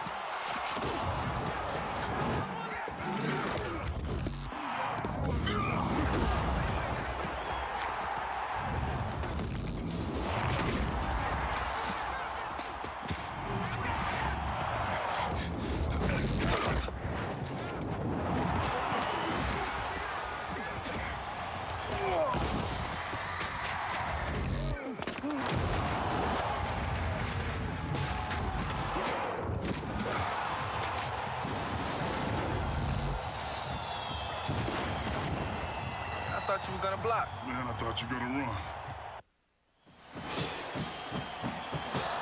While we were away, John Latino called his team over. And then as the offensive 11 came out, the entire 70-man roster of the Ole Miss Rebels gathered around. I'm not sure who signaled that they should come out, but all of a sudden there were 70 of them. I think it was spontaneous. I don't think it was something designed. Officially, this is the one. Power eye set. Handoff, Brandon Jacobs, touchdown, Ole Miss Rebels. An impressive touchdown. The Auburn came out of the timeout. They tried to get their crowd into it for a goal line stand, and they just got pushed right back into their own end zone by the front of Ole Miss.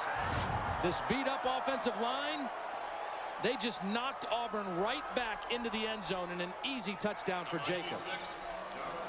Jonathan Nichols on for the extra point. This is really big. Yes, sirree.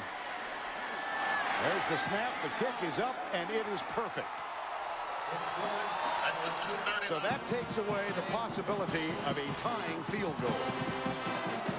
That's right. Auburn will have to play for a touchdown now. David Cutcliffe, fifth-year coach. Archie Manning, placid, proud father.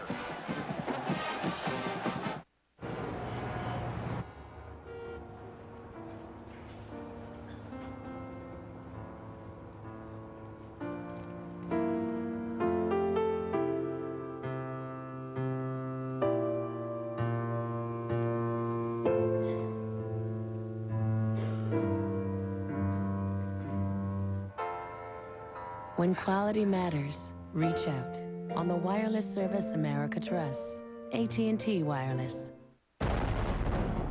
In 6 days, one movie will take America by storm.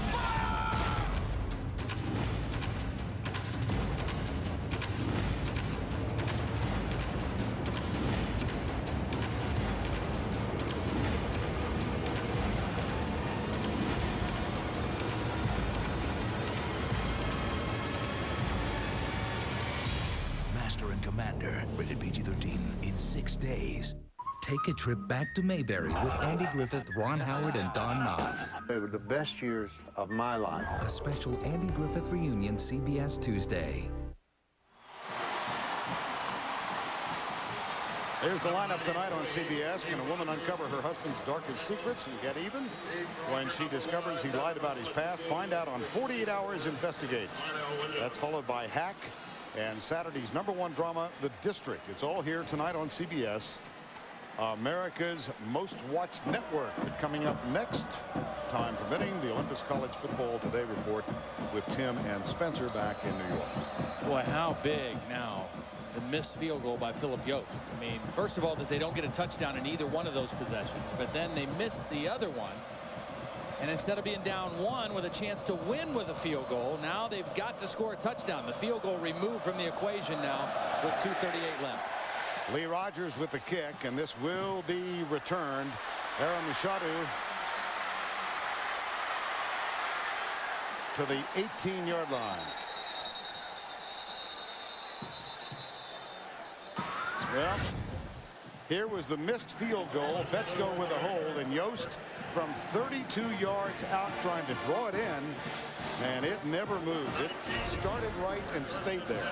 And that would have made it 23-17 had he made that. And instead, Ole Miss comes right down the field and takes a 4-point lead on the touchdown run. 1st and 10 at the 19. Campbell is 10 of 19 for 155 yards thus far. Goes deep left side. Obamanu is hit. Nice catch. Did he get out of bounds? I think they said he bobbled it. I don't think he had possession when he got hit in the back by the defender. Travis Johnson was the guy in coverage and watches Obamanu has it, but as he comes down, oh, that's a catch. Man, oh man, that's as good of a catch as you can make. My goodness. That wasn't even close. Well, the amazing thing is the official who made the call. Is his foot out of bounds? I mean, is that the question? No, his foot is clearly in. I mean, I don't understand that call at all. And the official was 5 yards away looking at his midsection. On 2nd and 10, left side. That catch is made up at the 28-yard line. Jarris McIntyre, number 81. Ole Miss came into this one 5-0 in conference play. First time since '63. LSU and Auburn trailing by 1. And Arkansas, but how significant might this be if Ole Miss could win here for only the second time? That was a first down. Well, just a reminder, last week when Ole Miss beat South Carolina, Dondrell Pinkins threw for 298 yards against this defense, and a good portion of that in the fourth quarter when they came back. Campbell back, right side, sliding catch made inbounds at the 39-yard line by Jarris McIntyre. Jason's got to get that pass up so that his guy can make the catch and get out of bounds. And now the bad news for him, his best receiver, McIntyre, just limped off the sidelines after that catch. 2nd and 2. Well, it is an Ole Miss defense that has been susceptible to big plays many times this year, most recently against South Carolina. Here comes the blitz. Campbell underneath, got him in open, heading right, gets a block from Cadillac Williams. Obamanu still on his feet. What an effort by Obamanu. A perfect call. The wide receiver screen against the blitz. That was the first big thing. Nice call by Hugh Naw and Steve Ensminger to call that against the blitz. And then what an effort by Obamanu making the play go. Wide receiver screen, get some linemen downfield, and then tremendous individual effort by Ben Obamanu.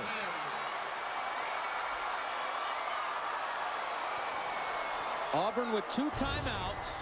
Lots of time here for the Tigers, and they have 2 timeouts left. That was a 51-yard gain. Campbell from the spread. Looks right all the way, drills it out of bounds. McIntyre at the 5 stops the clock with 56 seconds to go.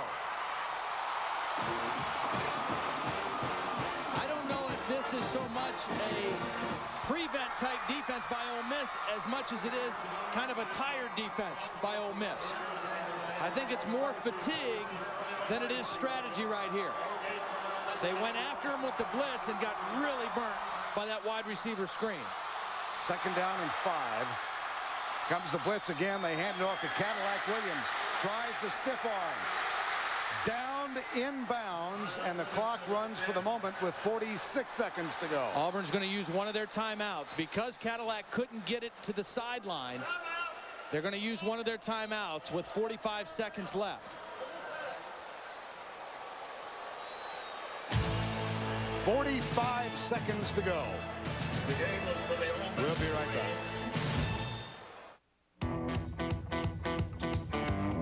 Zoom, zoom, zoom, zoom. Shoot you right down off of your feet. Olympus brings you the incredible power of a 10x optical zoom. Get 10 times closer. Now that's a powerful zoom. Zoom, zoom, zoom, zoom. The Ultra Zoom from Olympus, designed to do more. Zoom, zoom, zoom, zoom. The NFL Today checks out Tennessee's dominant defense. Plus, Deion Sanders returns to Dallas to check in with the resurgent Cowboys. Sunday on CBS. Ole Miss and Auburn live from Jordan-Hare Stadium, Auburn, Alabama. 86,000 trying to simultaneously scream and hold their breath. And Auburn faced with the same situation that Ole Miss had on their last scoring drive. They can get a first down without scoring a touchdown, but that first down marker is inside the 1-yard line. So they are 3rd and just about a full 3 yards for a first down and 3.5 yards for a touchdown. Tigers will go with 2 men in the backfield, Wani Brown and Cadillac Williams. They've got Jarris McIntyre, Anthony Mix as 2 of the wideouts. Cooper Wallace, the tight end. There's Cadillac Williams, 3rd and 3 with 45 seconds to go.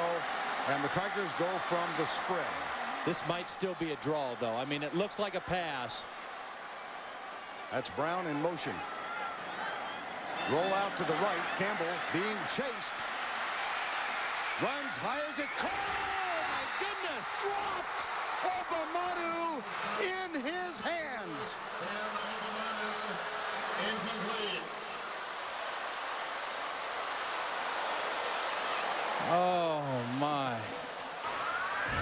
What a play by Jason Campbell, buying as much time as he possibly could, and then the nice throw to Obamanu and just...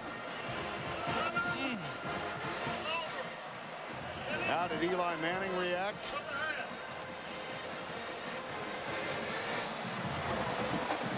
Oh, man. Final timeout used by the Auburn Tigers. When we come back, they face 4th down.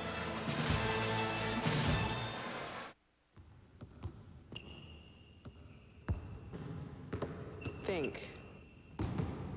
Read. React. Struggle. Succeed. Grow. Every time we step on the floor, class is in session. There are 360,000 NCAA student athletes. And each one of us is getting 2 educations.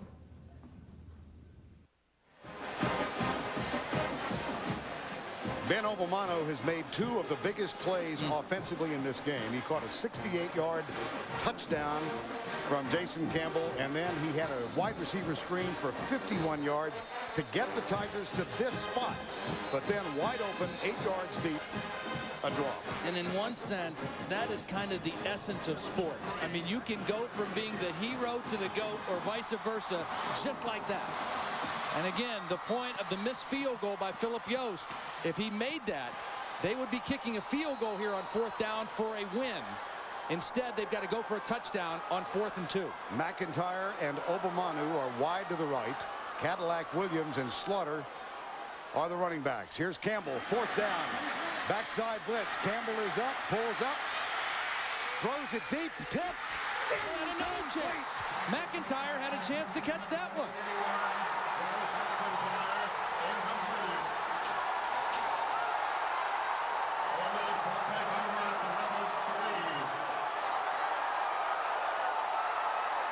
My, oh my. The Ole Miss coaches are right next to us, and the Ole Miss athletic director and those guys are right next to them, and they are banging on the walls next to us. They ran the same play. They're going to sprint Campbell out and give him a run-pass option, and he does the exact same thing. He waits and waits and waits and throws it for McIntyre, who had both hands on the football. You cannot ask Jason Campbell to do any more than he did on these last 2 plays. He put the ball in a place for his guys to catch it for a touchdown. That one was knocked maybe away by Eric Oliver. Eric Oliver appeared to have a hand. Eli Manning takes a knee. They are going crazy next to us, and deservedly so. When you do something that you haven't done in over 40 years, that's reason to celebrate. The last time the Ole Miss Rebels were 6-0 in SEC play was 1962. And that's the end of the ball game with the final score: Ole Miss 24, Auburn 20. This any good? Doesn't get much better than this. Please stay off the playing field. Now, David Cutcliffe is going to enjoy this one for a moment, but the game against LSU in 2 weeks has just become enormous for the Mississippi Rebels. Let's go down to Jill Arrington. Coach Cutcliffe, congratulations. You remain undefeated at 6-0. What does this win mean to you? Can you put it into words? I don't think I can put it into words. What a gutsy effort. We did some poor things, I guess, at times, but you couldn't have better effort than what we gave out here tonight. What do you have to say about Eli Manning coming into this hostile environment and playing the way he did? I don't know if one better. He's as far as